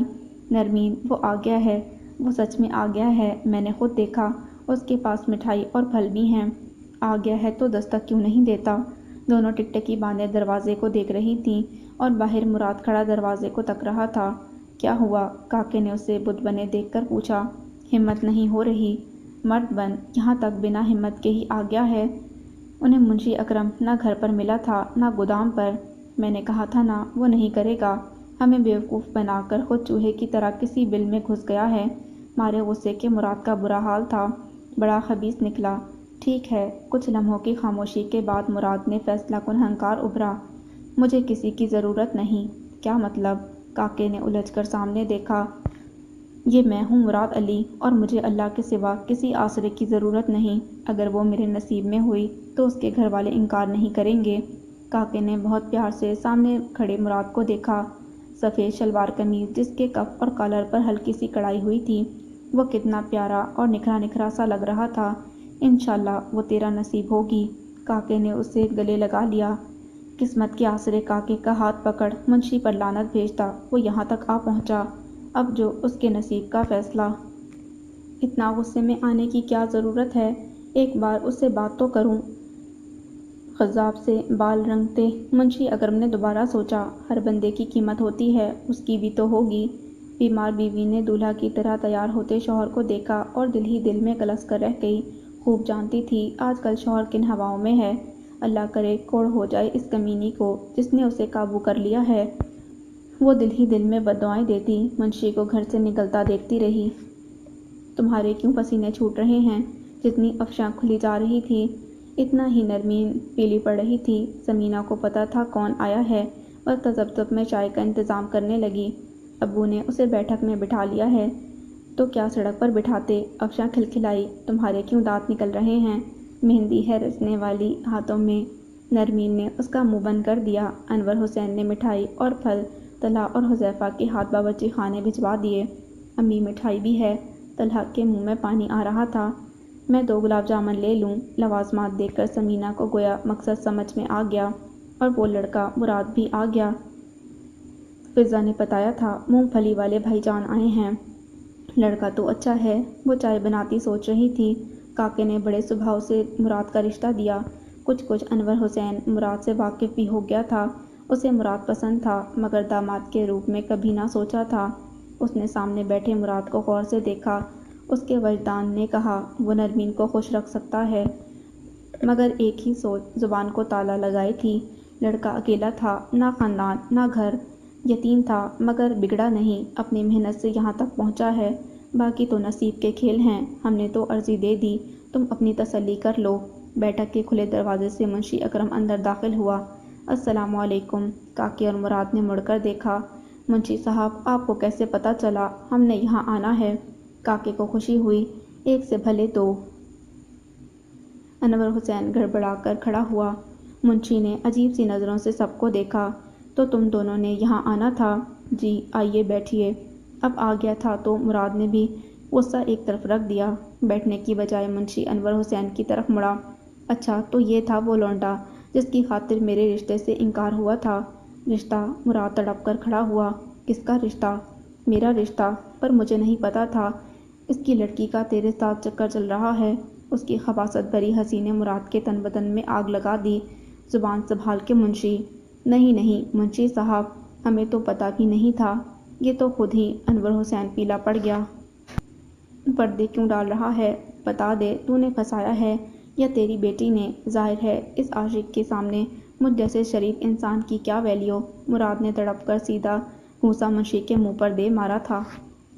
منشی عقب میں الٹ کر پیچھے پڑی کرسی سے ٹکرایا، کرسی کھسک گئی، وہ خود زمین بوس ہو گیا۔ یہ سب اتنا اچانک ہوا کہ کوئی آگے بڑھ کر اسے پکڑ بھی نہ سکا۔ اب اگر ایک لفظ بھی منہ سے نکالا تو میں زبان کاٹ دوں گا۔ مراد نے نیچے گرے منشی کو گریباں سے پکڑ کر اٹھایا۔ اس کے لہجے میں آگ کی لپیٹیں تھیں۔ انور حسین یوں گنگ ہوا کہ منہ سے لفظ تو ایک طرف ہلکی سی آواز بھی نہ نکلی۔ کاکے نے لپک کر مراد کو قابو کیا۔ بس کر بس، پاگل ہو گیا ہے؟ ہاں ہو گیا ہوں۔ جس لڑکی نے آج تک آنکھ اٹھا کر میری طرف نہیں دیکھا، یہ اس کے بارے میں اتنی گھٹیا بات کیسے کر سکتا ہے؟ منشی کے ابھی تک حواس بحال نہ ہوئے، ناک پر ہاتھ رکھتے دائیں بائیں جھولتا رہا۔ تبھی انور حسین کو ہوش آیا تھا تو اس نے جلدی سے منشی کو پکڑ کر کرسی پر بٹھایا اور خود پانی لینے کے لیے بھاگا۔ مراد بھائی نے اس موٹے پیٹ والے آدمی کو زور سے مکہ مارا۔ سمرین نے ادھ کھلے دروازے سے یہ منظر بذات خود دیکھا تھا۔ کس کو مارا؟ نرمین اور افشاں ہکا بکا رہ گئیں۔ سمینا کے ہاتھ میں چائے کی ٹرے لرز گئی تو گھبرا کر واپس رکھ دی۔ پانی؟ انور حسین نہلایا ہوا بوکھلایا ہوا آیا۔ کیا ہو گیا؟ کچھ بتائیں بھی۔ گھبراہٹ میں سمینا نے پانی گرایا زیادہ اور ڈالا کم تھا۔ انور حسین بغیر جواب دیے گلاس لے کر واپس چلا گیا۔ مراد چل یہاں سے۔ منشی اکرم علاقے کا تگڑا بندہ تھا۔ جب ہی کاکا تھوڑا گھبرا کر مراد کو کھینچنے لگا، میں کیوں جاؤں، یہ جائے گا یہاں سے۔ وہ پھنکارا۔ منشی صاحب پانی لے لو۔ انور حسین نے گلاس منشی کے منہ کو لگایا۔ 2 گھونٹ پانی پی کر منشی کے ہوش ٹھکانے آئے تو سامنے کھڑا مراد دکھائی دیا۔ دبلے پتلے مراد کا ہاتھ بڑا سخت تھا۔ پہلے آئینے میں اپنی شکل دیکھو اور اپنی عمر بھی، پھر اگلی بات کرنا۔ اب اگلی بات کیا کرنی ہے؟ بات تو ختم ہو گئی تھی۔ غنیمت تھا کہ خون نہ نکلا تھا۔ کاکے، مجھے گھر چھوڑ آ، ان کو میں بعد میں دیکھ لوں گا۔ وہ نشیوں کی طرح بول رہا تھا۔ بعد میں کیوں، ابھی دیکھ لے۔ اس گھر کی طرف آنکھ اٹھا کر نہ دیکھنا۔ میں ہوں چھڑا چھاڑ، نہ آگے کوئی نہ پیچھے۔ تجھے قتل کر کے جیل بھی چلا گیا تو نقصان کسی کا نہ ہوگا۔ مراد پھنکارا۔ دروازے سے لگی سمینا نے دہل کر دل پر ہاتھ رکھا۔ آہٹ پر مڑ کر دیکھا تو دونوں باغی آ رہی تھیں۔ سمینا نے انگلی کے اشارے سے واپسی کا رستہ دکھایا۔ وہ وہیں ایک دوسرے کا بازو پکڑ کر رک گئیں۔ نہ پتر، ایسی بات نہ کر۔ انور حسین نے ہاتھ جوڑ دیے۔ میں دیکھ لوں گا سب کو۔ منشی نے لولی لنگڑی سی دھمکی دی اور باہر نکل گیا۔ یہ تم نے ٹھیک نہیں کیا، خواہ مخواہ دشمنی پال لی، کاکے نے تعصب سے مراد کو دیکھ کر کہا۔ مراد نے مڑ کر دیکھا۔ ادھ کھلے دروازے سے لگی سمینا، ان کے عقب میں افشاں کا بازو دبوچے وہ کھڑی تھی، حیران پریشان۔ جیسے ہی مراد کی نگاہ گئی، کٹی پتنگ کی طرح اس کی نگاہوں کی دہلیز پر گری، وہ پلٹ کر کمرے میں غائب ہو گئی۔ انور حسین نے کانپتے ہاتھوں سے اندرونی دروازہ بند کر دیا اور لڑکھڑا کر کرسی پر بیٹھ گیا۔ مار پیٹ کی کیا ضرورت تھی؟ منشی نے رشتہ دیا تھا، انور حسین کی مرضی قبول کرتا نہ کرتا۔ مراد نے ایک نظر حد درجہ پریشان انور حسین پر ڈالی اور تیزی سے وہاں سے چلا گیا۔ مراد رشتہ لے کر آیا تھا تو وہ دوسرا شخص کون تھا؟ مراد کی اور اس کی لڑائی کیوں ہوئی؟ نرمین کا دماغ پھٹنے والا تھا مگر ماں سے سوال کرنے کی ہمت نہ ہوئی تھی۔ منشی اکرم نے واسکٹ اتار کر کرسی پر پھینکی۔ غصے اور ناک کے درد سے برا حال تھا۔ کمبل اوڑھ کر لیٹی نسیمہ خاتون نے منہ سے کمبل ہٹا کر دیکھا۔ دولہا کی طرح تیار ہو کر جانے والا منشی حال اور بے حال تھا۔ خیر تو ہے منشی صاحب، یہ آپ کے چہرے کو کیا ہوا؟ تمہیں کیا؟ تم اپنا کمبل اور کمر سنبھال کر لیٹی رہو۔ جب سے نسیمہ کو مہروں کا مسئلہ ہوا تھا، گھر اور شوہر کے حالات گڑبڑ چل رہے تھے۔ بجائے اس کا ڈھنگ سے علاج کروانے کے، منشی کے دماغ میں دوسری شادی کا سودا سما گیا۔ وہ بیچاری اپنی سمجھ کے مطابق درد کی گولیاں کھا کھا کر گھر اور بچوں کو گھسیٹ رہی تھی۔ نہ جانے یہ پیدائشی روگن کہاں سے میرے پلے پڑ گئی۔ گرم پانی لا کر دو۔ نسیمہ نے اٹھنے کی کوشش کی تو لبوں سے کراہیں نکل گئیں۔ بس رہنے دو، تمہارا الارم تو پہلے ہی بج گیا۔ منشی نے دونوں ہاتھ جوڑ دیے۔ میں مریم سے کہتی ہوں۔ نسیمہ نے بیٹی کو آواز دی تو وہ نسیمہ کے ساتھ ساتھ اس کی بسنیوں کو کوستا دوبارہ گھر سے نکل گیا۔ لگتا ہے بات نہیں بنی۔ نسیمہ نے آسودہ ہو کر سر واپس تکیے پر ڈال دیا۔ مریم بھاگتی ہوئی آئی۔ امی کب تک گرم پانی کی بوتلیں رکھتی رہیں گی؟ ابو سے کہیں کسی اچھے ڈاکٹر کو دکھائیں۔ وہ FSC کی اسٹوڈنٹ تھی اور سب سمجھتی تھی۔ نسیمہ دل گرفتگی سے خاموش ہو گئی۔ کہتی بھی تو کیا؟ اب کیا سوچا ہے؟ بجلی جا چکی تھی۔ ٹرنک پر رکھا ننھا سا دیا ٹمٹما رہا تھا۔ اس کی ذرا سی روشنی طویز تاریکی کے ساتھ دستور گریباں تھی۔ کروٹیں بدل بدل نرمین تھک گئی۔ ساتھ والے کمرے سے ہلکی سرگوشیوں کی آوازیں آ رہی تھیں۔ نرمین اٹھی تو چارپائی چرچرائی۔ بے خیالی میں چارپائی کو خاموشی کا اشارہ دیتی وہ ننگے پاؤں ساتھ والے کمرے کے دروازے سے آ لگی۔ صحن میں رجب کی ابتدائی تاریخوں کا چاند دیوار پار ایستادہ تھا۔ میں تو کہتی ہوں اچھا لڑکا ہے، فوراً ہاں کر دیں، منشی سے بھی جان چھوٹ جائے گی۔ نرمین مسکرائی اور دل ہی دل میں اعتراف کیا، ہاں اچھا تو بہت ہے۔ ہاں لڑکا تو اچھا ہے، انور حسین نے تائید کی، مگر غصے کا تیز لگا کیسے منٹوں میں منشی کو دھول چٹا دی۔ ثمینہ نے کہا، ہیں منشی کو مارا ہے؟ پھر تو بہت ہی اچھا کیا۔ اور تم نے سنا ہی نہیں، کیا کہہ رہا تھا؟ کیا کہہ رہا تھا؟ کوئی مجھے بھی تو بتائے۔ نرمین کے اندر خدبد ہونے لگی۔ کہہ رہا تھا تم نے پھنسایا ہے لڑکے کو یا؟ ثمینہ کہتے کہتے رک گئی۔ اسی لیے چاہتی ہوں اس رشتے کے لیے ہاں کر دو، بس نکاح کر کے نرمین کو رخصت کر دیں۔ مراد اس قابل ہے کہ اس کی حفاظت کر سکے۔ وہ منشی چپ تو نہیں بیٹھے گا؟ ثمینہ کسی بھی خدشے کو زبان تک لاتے لاتے رک گئی۔ میرے رشتے کا منشی سے کیا تعلق؟ تم ٹھیک کہتی ہو، ایسا ہی کرتا ہوں۔ وہ اچھا نوجوان ہے، نرمین کو خوش رکھے گا۔ میں کل ہی کاکے کو ہاں کہہ دوں گا۔ نرمین کے ہاتھ پاؤں پھول گئے۔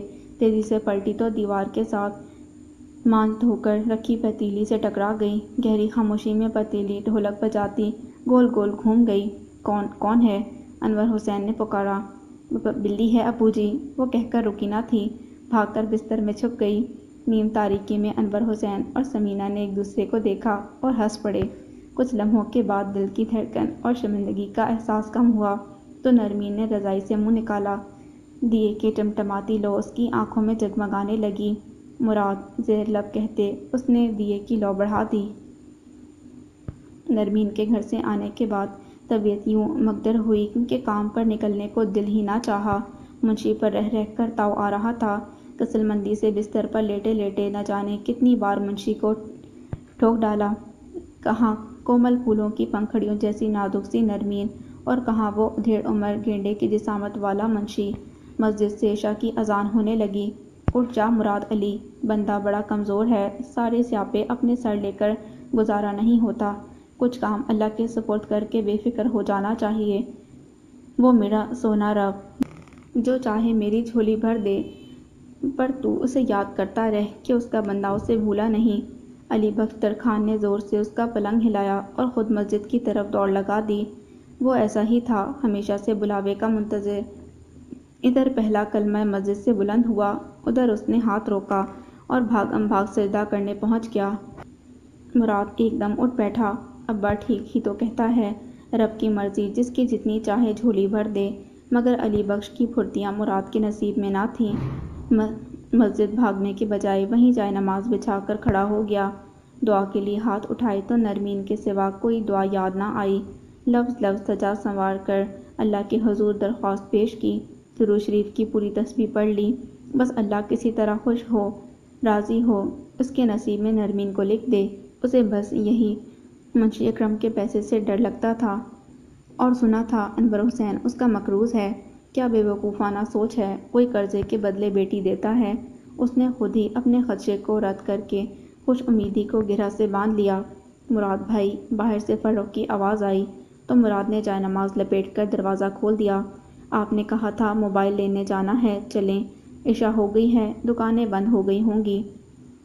دوست کے ابو کی دکان ہے، ابھی کھلی ہے، میں نے پتہ کیا ہے۔ چھوڑو یار، ابھی موڈ نہیں ہے۔ مراد نے بیٹھ کر اسے بھی بیٹھنے کا اشارہ کیا۔ موڈ کو کیا ہوا سر جی؟ فروخت نے بیٹھ کر پاس پڑی خانہ بدوش اٹھا لی۔ سر جی کو سفر نامے پڑھنے کا شوق تھا، اکثر سیکنڈ ہینڈ خرید لاتا۔ چائے پیو گے؟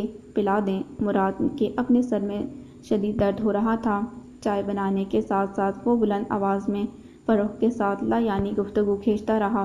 فروخت نے ایسی بے مقصد باتیں کم ہی مراد کے منہ سے سنی تھیں۔ آپ پریشان ہیں مراد بھائی؟ چائے کی پیالی پکڑتے ہوئے اس نے غور سے مراد کو دیکھا۔ ہاں، وہ اپنی پیالی لے کر سامنے بیٹھ گیا۔ کیا ہوا؟ لڑکی والوں نے انکار تو نہیں کر دیا؟ فروخت نے اپنے تئیں مذاق کیا۔ نہیں، مراد نے پیالی ایک طرف پٹکی۔ تمہیں پتہ ہے وہ منشی اکرم بھٹے والا جو سود پر لوگوں کو قرض بھی دیتا ہے، جس کے چہرے پر اس کی سود خوری دکھائی دیتی ہے، وہ اپنا رشتہ نرمین کے گھر لے کر گیا تھا۔ اپنے بیٹے کا؟ وہ تو ابھی چھوٹا ہے۔ فروخت کو تعجب ہوا۔ میرے لفظوں پر غور نہیں کیا، اپنا رشتہ لے کر گیا ہے؟ مراد نے اپنا پر زور دے کر کہا۔ دماغ ٹھیک ہے اس بڈھے کا؟ فروخت سر تاپا سلگ گیا۔ دماغ ٹھیک کر کے آیا ہوں، ناک توڑ دی اس کمبخت کی۔ مراد نے پیالی اٹھا کر گرم گرم گھونٹ بھرا۔ بالکل ٹھیک کیا، میں ہوتا تو یہی کرتا۔ فروخت نے اپنی پیالی اٹھائی۔ انکار تو ہو ہی جانا تھا، اس کا فروخت کو 100% یقین تھا، مگر نرمین کو چھیڑنے کے لیے ایک موضوع ہاتھ لگ گیا تھا۔ مگر مراد بھائی، آپ وہاں کیا کر رہے تھے؟ فروخت نے چونک کر سوال کیا۔ میں بھی رشتہ لے کر گیا تھا، مراد نے سادگی سے جواب دیا۔ گرم گھونٹ نے اس کے ہونٹ ہی نہیں دل بھی جلا کر راکھ کر دیا۔ وہ ٹکر ٹکر مراد کا منہ دیکھتا رہا۔ نرمین؟ ہاں، اچھی ہے نا؟ مراد کے چہرے پر مسکراہٹ بکھری اور فروخت کا دل چاہا جو مکہ مراد منشی کو مار کر آیا ہے وہی مراد کی ناک پر دے مارے، مگر اس میں اتنی جرأت نہ تھی۔ اس نے آہستہ سے پیالی ٹرے میں رکھی اور کھڑا ہو گیا۔ آپ کی اس سے کب دوستی ہوئی؟ دوستی نہیں، محبت ہو گئی ہے۔ وہ تو ایسی شرمیلی ہے، آنکھ اٹھا کر بات نہیں کرتی، تحفہ دوں تو واپس کر دیتی ہے، پکار لوں تو بھاگ جاتی ہے، اور ایک تمہارا بھائی ہے جسے اس کے سوا کچھ اور نظر ہی نہیں آتا۔ پیالی پر انگلی گھماتے مراد دھیمے لفظوں میں بولتا چلا گیا۔ فروخت کے گلے میں آنسوؤں کا گولا سا پھنس گیا۔ یار، اس کے گھر والے مجھے انکار تو نہیں کریں گے؟ مراد نے بڑی آس سے فروخت کو دیکھا۔ مجھے کیا پتہ؟ فروخت کا لہجہ روکھا سا ہو گیا۔ تمہارا تو ان کے گھر بہت آنا جانا ہے، میری سفارش کر دینا۔ اسے بتانا مراد اسے بہت چاہتا ہے، اس کی ہر خواہش پوری کرے گا، اسے خوش رکھے گا۔ وہ فروخت کے دروازے سے نکلنے تک بولے کیا۔ گھر کا دروازہ بوا نے کھولا تھا۔ اس سے کچھ پوچھا نہیں، اس سے کچھ پوچھا بھی، مگر وہ بغیر جواب دیے اپنے کمرے میں گھس گیا۔ دماغ ابھی تک سنسنا رہا تھا۔ منشی کا رشتہ، مراد کا رشتہ، تو فروخت کا کیوں نہیں؟ وہ ہر لحاظ سے ان سب سے بہتر تھا۔ کہاں وہ بوڑھا اور کہاں وہ رکشے والا۔ میرا ایک خاندان ہے، گھر ہے، یہ کیسے ممکن ہے کہ امی جی بات کریں اور نرمین کے گھر والے انکار کر دیں؟ فخر سے اس کا دل اور دماغ بھر گیا۔ نرمین مجھے انکار کر ہی نہیں سکتی۔ خود کو یقین دلا کر وہ صبح کے انتظار میں لیٹ گیا۔ پیلے سرسوں کے کھیتوں پر دھوپ چاندنی کے سکوں کی طرح چمک رہی تھی۔ گندم کی نوخیز فصل کو پانی لگ چکا تھا۔ فضا میں سنگتروں اور سرسوں کی خوشبو گھلی ملی تھی۔ چکوتروں کے باغ اجڑ گئے تھے، جبکہ کینو اور امرود کے باغ اپنے عروج پر تھے۔ وہ جس درخت کے پاس کھڑی تھی، اس کی شاخیں پھلوں کے بوجھ سے مخملی گھاس پر سجدہ کر رہی تھیں۔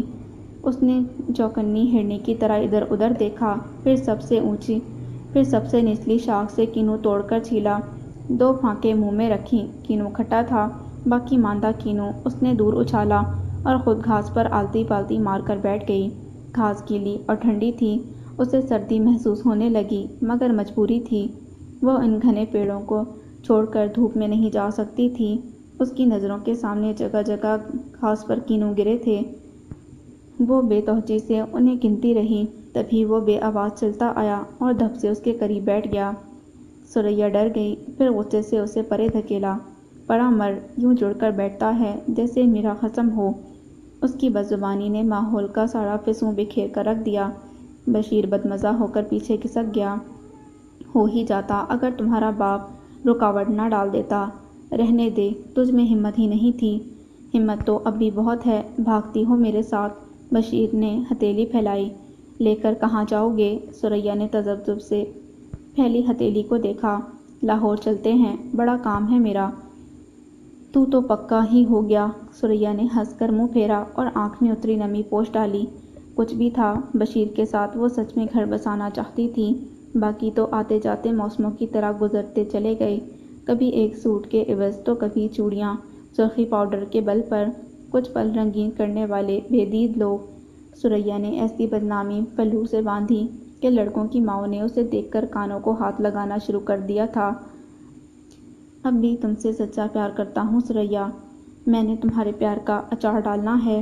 تمہاری زبان بہت خراب ہو گئی ہے اور تو پکا لاہوریا ہو گیا ہے۔ طنز اس کے لہجے سے جاتا ہی نہ تھا۔ تمہارے لیے کچھ لایا ہوں۔ بشیر نے جیب میں ہاتھ ڈالا۔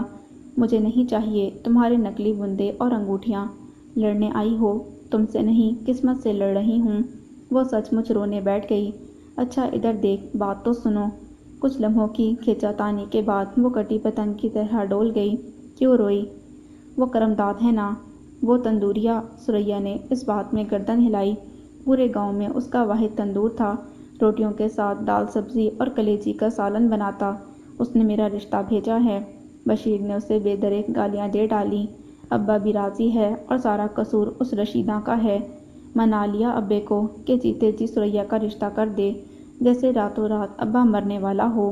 مجھ میں کیا کمی تھی؟ بشیر کو تاؤ آ گیا۔ وہ لمبے دانتوں اور سانولی رنگت والا کرم داد، جسے اس کی بدصورتی کی بنا پر کوئی رشتہ نہ دیتا تھا، کیسے اس کے مقابل آ کر ثریا کا امیدوار بن گیا؟ کماؤ ہے، شریف ہے، سب سے بڑھ کر برادری کا۔ ثریا نے رشیدہ کے الفاظ دہرائے۔ تو پھر یہاں بیٹھی کیا کر رہی ہے؟ جا کے اس کی نام کی انگوٹھی پہن۔ بشیر غصے میں کھڑا ہو گیا۔ ثریا نے ہاتھ پکڑ لیا۔ انگوٹھی پہن لوں گی، پر بیاہ نہیں کروں گی۔ بشیر نے ثریا کی آنکھوں کی بغاوت پڑھی اور واپس جڑ کر بیٹھ گیا۔ شبنمی گھاس اس کی سرگوشیوں سے چرمرانے لگی۔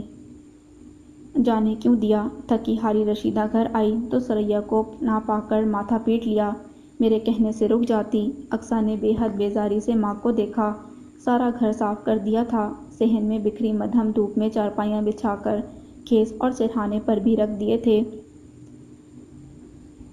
باورچی خانے میں مٹی کے پیالوں میں گاجر کی کھیر ٹھنڈی ہو کر جم گئی تھی اور اندر ابا شور مچا رہا تھا۔ رفیق کو کیا ہوا؟ ابے کے بہت درد ہو رہا ہے اماں۔ اقصیٰ کی آنکھیں بھر آئیں۔ رفیق کی تکلیف دیکھی نہ جاتی تھی۔ سرسوں کا تیل گرم کر کے لے آ، میں مالش کر دیتی ہوں۔ رشیدہ نے ہاتھ میں پکڑے بسکٹوں کے پیکٹ اور کیک رس کا لفافہ اقصیٰ کو پکڑایا اور خود اندر چلی گئی۔ رفیق اسے دیکھتے ہی رونے لگا۔ مجھے معاف کر دے رشیدہ۔ رشیدہ دم بخود رہ گئی۔ علی بختر خان کی وفات کے بعد اس کی 2 وقت کی روٹیاں اور سال کے 4 جوڑے کپڑے بھائی بھرجائی پر بھاری ہو گئے تھے، کیونکہ اکیلی نہیں تھی، ساتھ 2 جانیں بھی تھیں۔ انہی دنوں رفیق کی بیوی ٹائیفائیڈ سے وفات پا گئی۔ ثریا اور گھر کی دیکھ بھال کے لیے زنانے کی ضرورت تھی، بس برادری نے پکڑ دھکڑ دونوں کا نکاح پڑھوا دیا۔ وہ کتنا روئی، کر لائی۔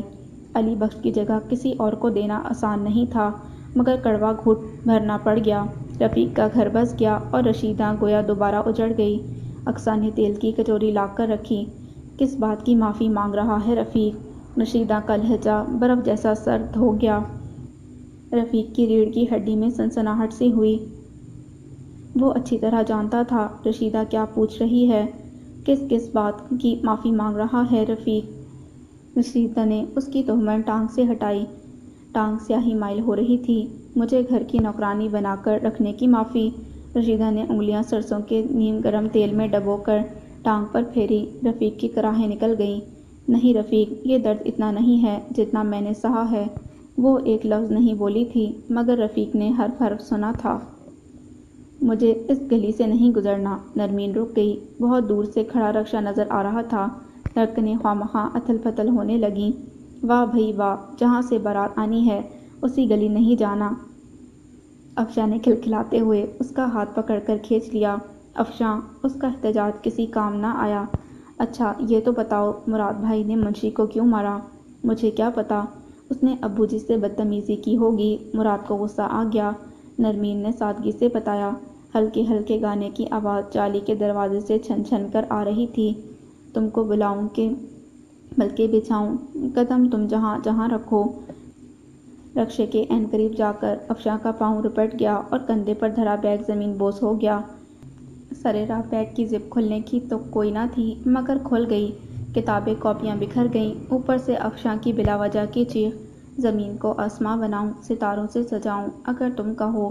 کھٹ سے گانا بند بھی ہو گیا۔ بدتمیز، کمینی، اس کی ساری مکاریوں کو سمجھتے، دانت پیستے نرمین نے خود بھی نیچے بیٹھ کر کتابیں اٹھانی شروع کر دیں۔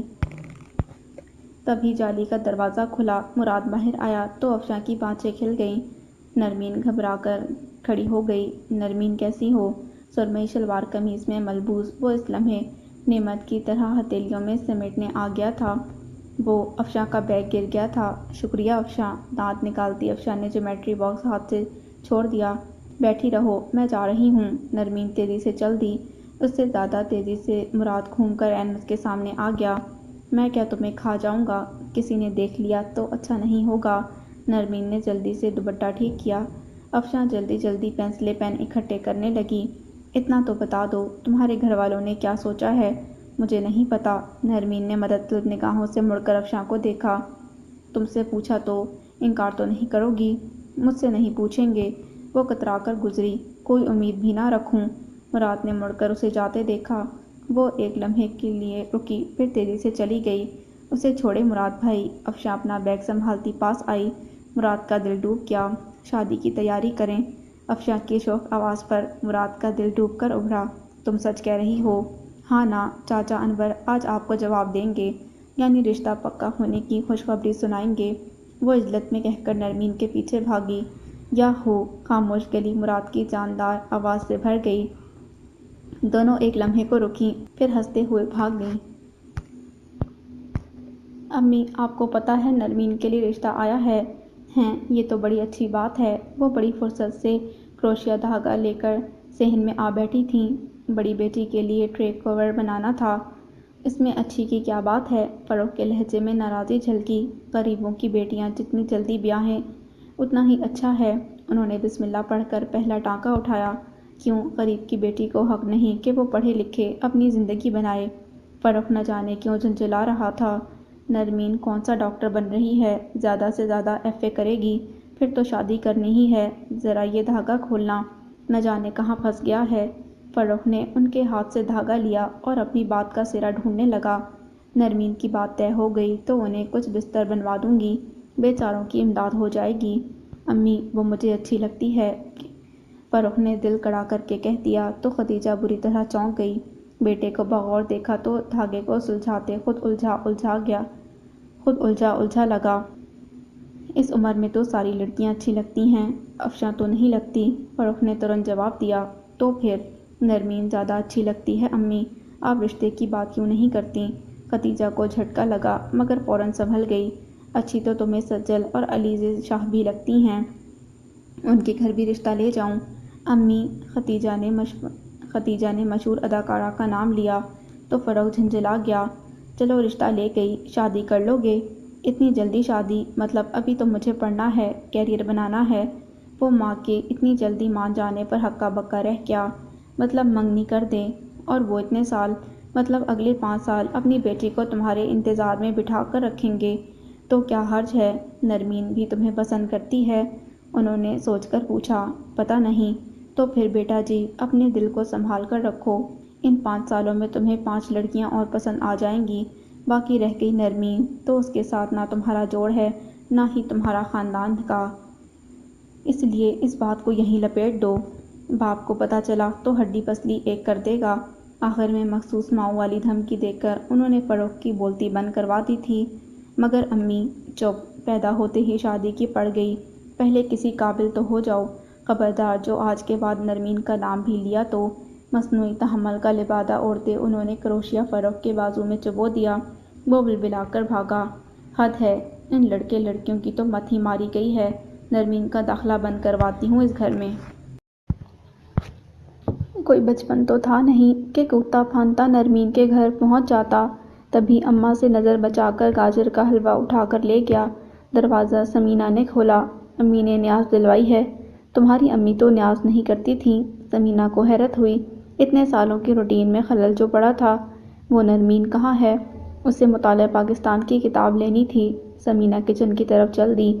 ہیں، تم نے کیا میٹرک کا امتحان دوبارہ دینا ہے؟ دیوار پر سے افشاں مسکرائی۔ تمہیں کوئی تکلیف ہے؟ فرح نے غصے سے اسے دیکھا۔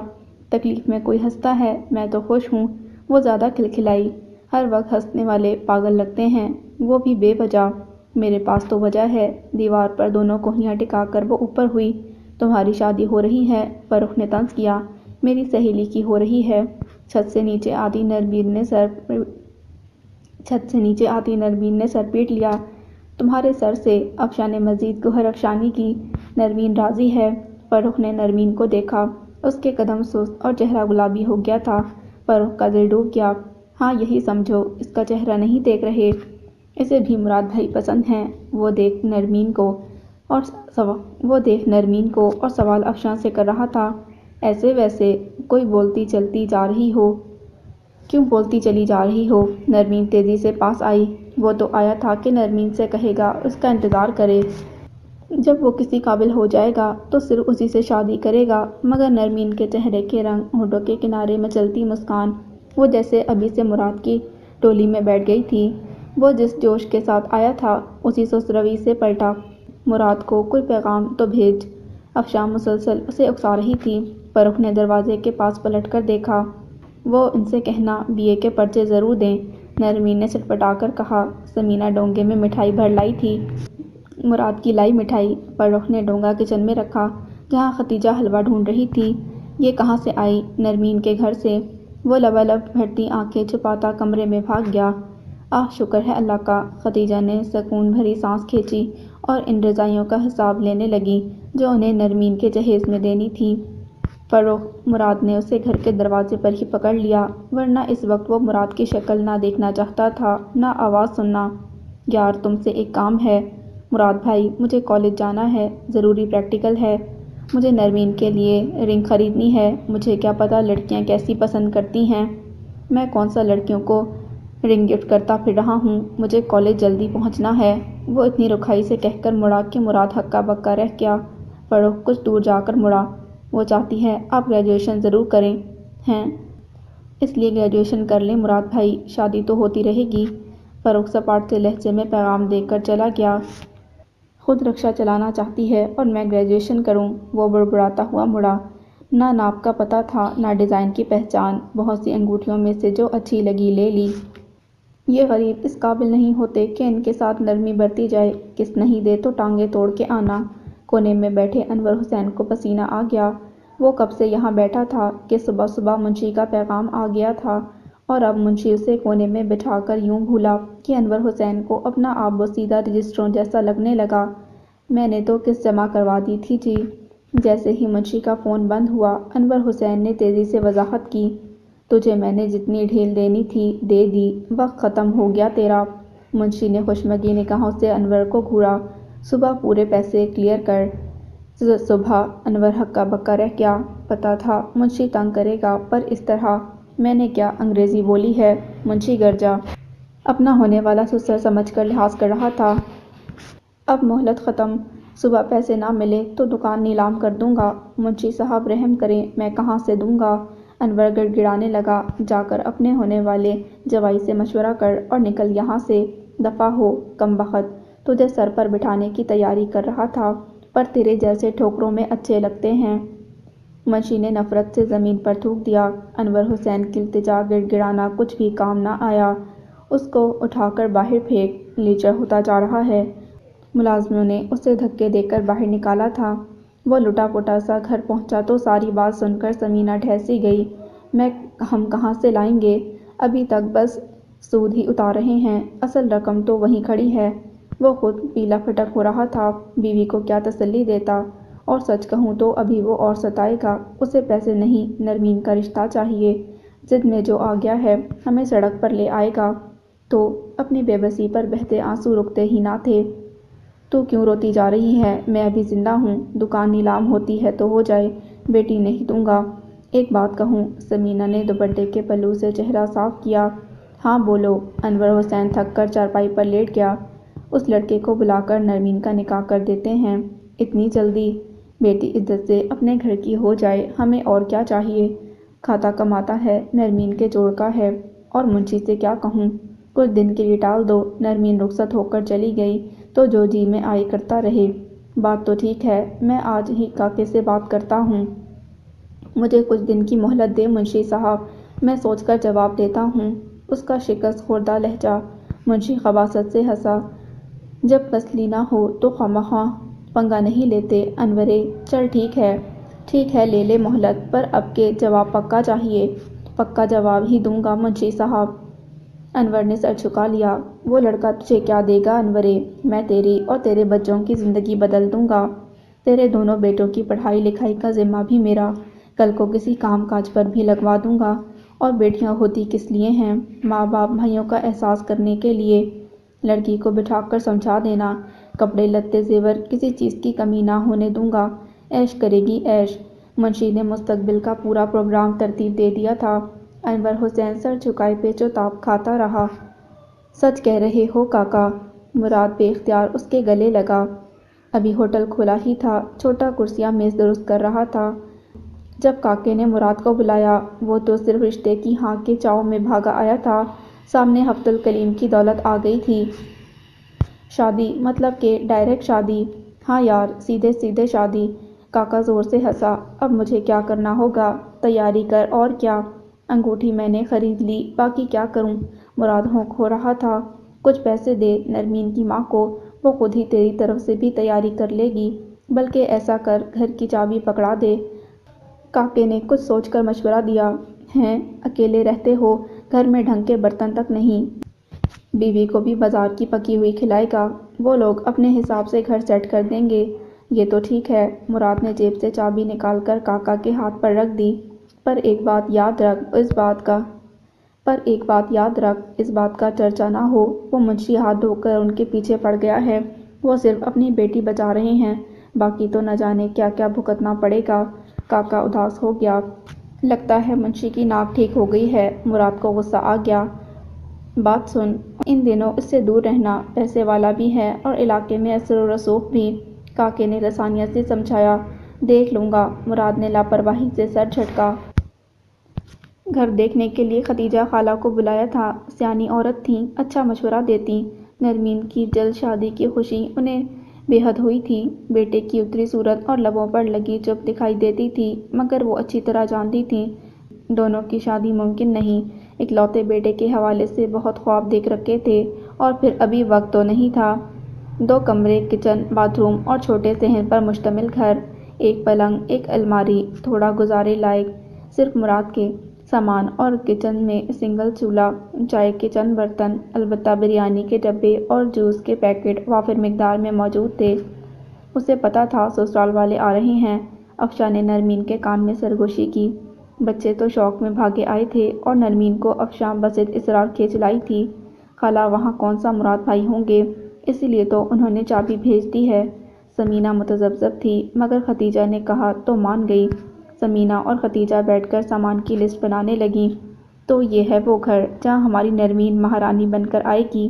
افشاں بریانی کا ڈبہ لے کر کمرے کی اکلوتی کرسی پر آ بیٹھی، پاؤں سامنے پلنگ پر رکھ لیے۔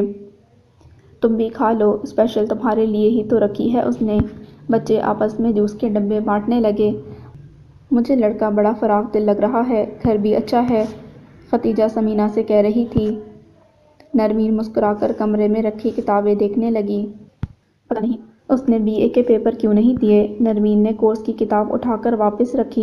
کوئی بات نہیں، شادی کے بعد تم میٹرک کر لینا، وہ BA کر لے گا۔ نرمین نے اس کی بات کا جواب نہ دیا۔ اس کی توجہ کتابوں کے ساتھ رکھے لکڑی کے کھلونے پر تھی۔ وہ گدھا تھا اور پیچھے ریڑھی اس کے پہیے بھی تھے۔ جیسے گاؤں میں بچے عام طور پر لکڑی کے کھلونوں سے کھیلتے ہیں۔ کھلونا پرانا تھا اور مراد نے اب تک سنبھال کر رکھا تھا۔ نرمین نے کھلونا ہاتھ میں لیا، تبھی باہر رکشے کی مخصوص آواز سنائی دی۔ نرمین کے ہاتھ سے کھلونا نکل گیا، گرا اور پہیہ الگ ہوا، پلنگ کے نیچے چلا گیا۔ ہائے اللہ، یہ تو مراد بھائی آ گئے۔ افشاں بوکھلا کر کھڑی ہوئی تو نرمین پہیے کی تلاش میں نیچے بیٹھی۔ افشاں نے جلدی سے جالی کا دروازہ کھول دیا۔ پہیہ ہاتھ میں لے کر نرمین تیزی سے کھڑی ہوئی۔ مراد بھائی، آپ یہاں کیا کر رہے ہیں؟ میں تو بس یہ دینے آیا تھا۔ مراد کے ہاتھ میں فروٹ کے شاپر تھے۔ اس کے وہم و گمان میں بھی نہ تھا کہ وہ اپنے سامنے اپنے کمرے میں نرمین کو دیکھے گا۔ لائیں مجھے دیں۔ افشاں نے جلدی سے شاپر لیے۔ اسے ہر صورت دوسرے کمرے میں دونوں خواتین کو روکنا تھا۔ کیسی ہو؟ مراد پزل تھا تو نرمین کے ہاتھ پسینے پسینے ہو گئے۔ یہ پتہ نہیں کیسے ٹوٹ گیا۔ مراد نے پاس آ کر اس کے ہاتھ سے کھلونا لے لیا۔ یہ میرے ابا جی کی نشانی ہے، مجھے معاف کر دیں۔ ہلکے سبز دوپٹے کو کھینچ کر ماتھے تک لائی، گھبرائی شرمائی۔ وہ اتنا قریب کھڑی تھی کہ مراد اسے فرصت سے دیکھ سکتا تھا، مگر اتنی فرصت تھی کہاں۔ خالی جوس کے ڈبے میں پھونکے مارتے طلحہ اور حذیفہ بھاگتے ہوئے آئے۔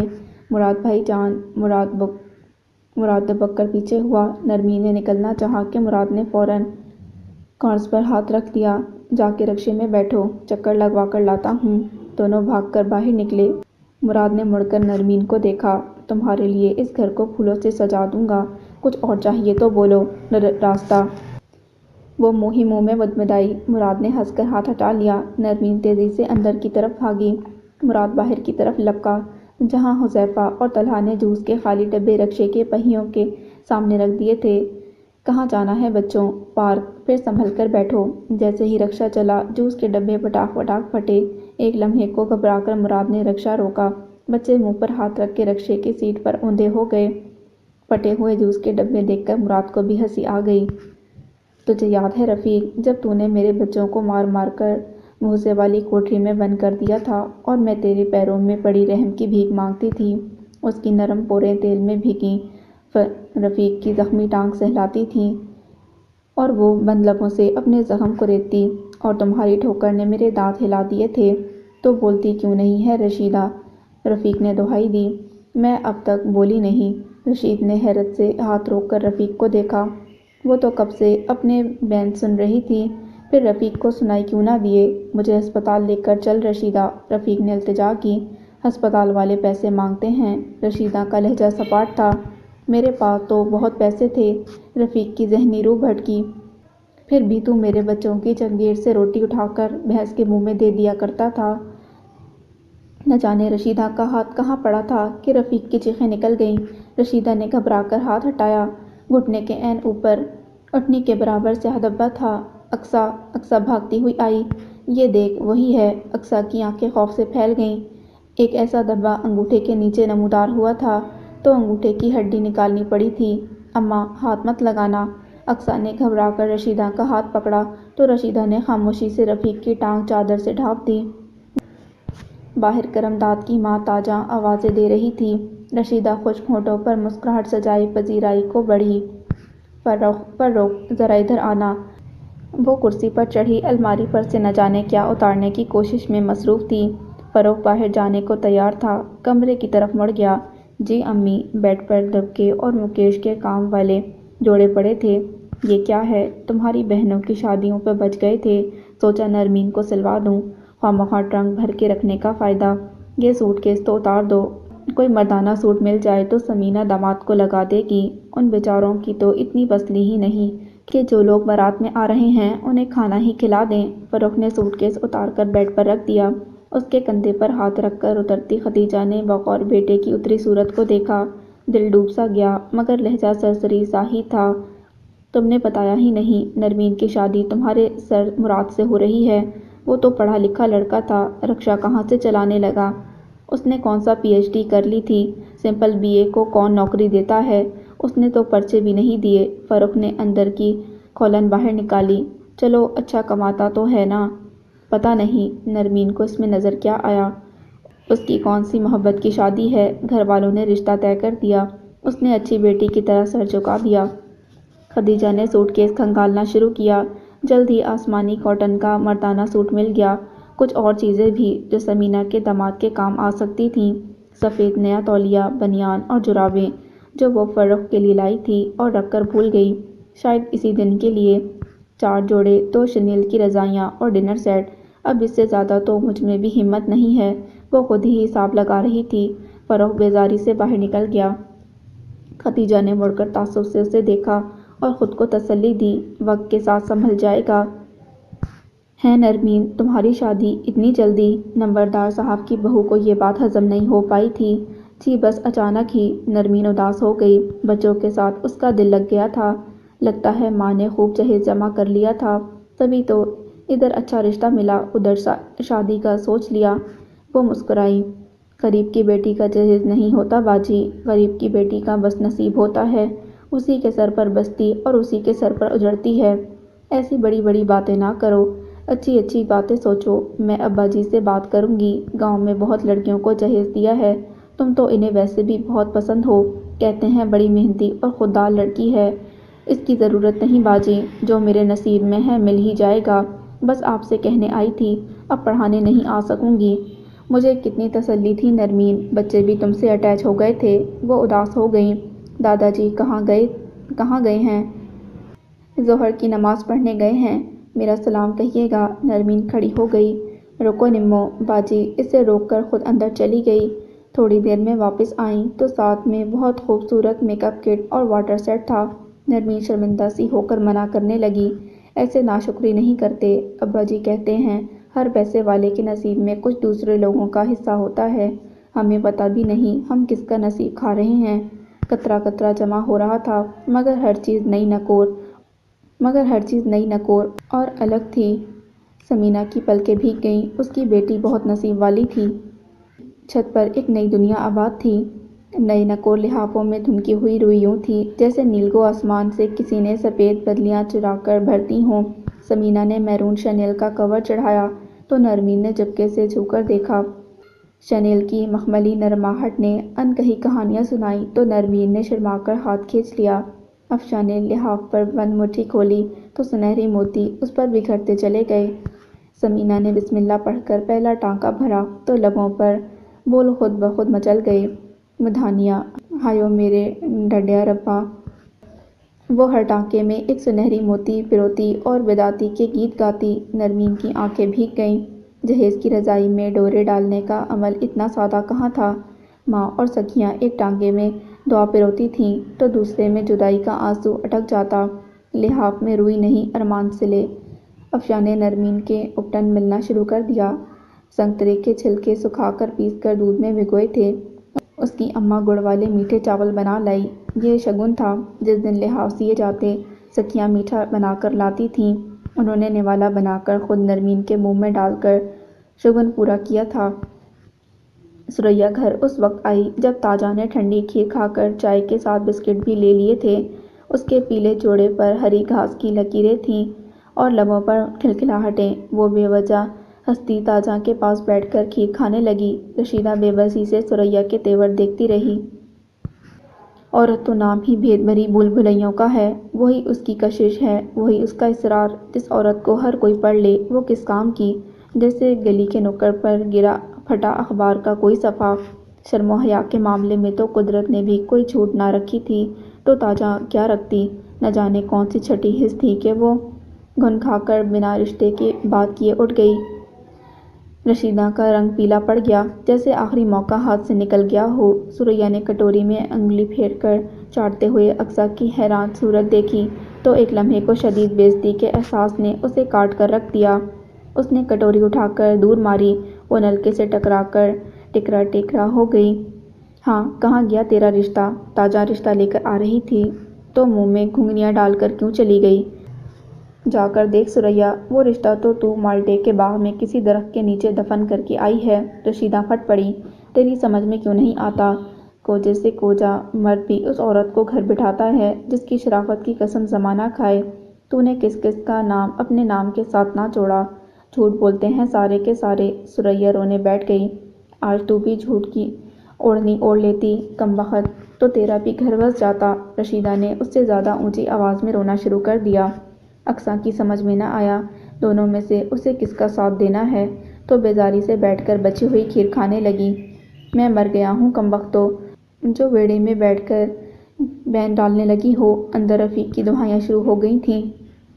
فرخ رکشے نے کالے بلے کی طرح موڑ پر اس کا راستہ کاٹا۔ فرخ رکنا نہیں چاہتا تھا مگر رکنا پڑا۔ مروت بھی تھی اس میں، کھل کر اپنی کیفیت اور احساسات بیان نہیں کر پاتا تھا، ورنہ صاف کہہ دیتا۔ وہ اب مراد کی شکل بھی نہیں دیکھنا چاہتا۔ یار کہاں ہو؟ ملتے ہی نہیں، مراد نے اس کے سامنے آ کر کہا۔ مصروف ہوتا ہوں مراد بھائی، اتنے مصروف کہ بھائی کے نکاح میں بھی شرکت گوارا نہیں۔ فرخ نے اسے غور سے دیکھا۔ صاف ستھرا لباس، نکھرا چہرہ، لگتا تھا اپنا خیال رکھنے لگا تھا۔ اس کی نظروں کے سامنے نرمین اور مراد کا چہرہ گٹمٹ ہونے لگا۔ دونوں کتنے خوش اور مطمئن تھے۔ جو چاہا قسمت نے کتنی آسانی سے ان کے نصیب میں لکھ دیا تھا۔ فرخ کے اندر اشتعال کی لہر ابھری، بس کسی کو پتہ نہ چلے۔ کیوں؟ فرخ چونکا۔ یار اب تم سے کیا پردہ، وہ منشی اکرم ہے نا؟ ہاتھ دھو کر نرمین کے پیچھے پڑ گیا ہے۔ کیوں؟ فرخ نے تحیر سے پوچھا۔ بس خبیث روح ہے، بیوی بیمار ہے تو دوسری شادی کرنا چاہتا ہے۔ چلو کر لے، مجھے کیا اعتراض، پر کسی بیوہ، کسی غریب طلاق یافتہ بڑھتی عمر کی لڑکی کو سہارا دے دے۔ مگر نہیں، بڈھے کی نظر بھی تو نرمین پر۔ وہ تو مجھے آپ پہلے ہی بتا چکے ہیں۔ فرخ نے جھنجھلا کر بات کاٹی۔ مگر اب کیا مسئلہ ہے؟ اب تو نرمین کی شادی آپ سے ہو رہی ہے۔ وہ پیچھے پڑ گیا ہے، دھمکیاں دے رہا ہے۔ چاچا بہت ڈر گئے ہیں، اسی لیے بس منشی تک یہ خبر نہ پہنچے، باقی سب خیر ہے۔ مگر تم وقت پر آ جانا، بارات تو کیا لے جانی ہے، بس یہی 4 دوست ہوں گے۔ آ جاؤں گا، فرخ الجھا سا تھا۔ بس پھر یاد رکھنا۔ مراد تاکید کرتا گھر پہنچا تو اس کا محدود سا سامان گھر سے باہر تھا۔ وہ ششدر سا رہ گیا۔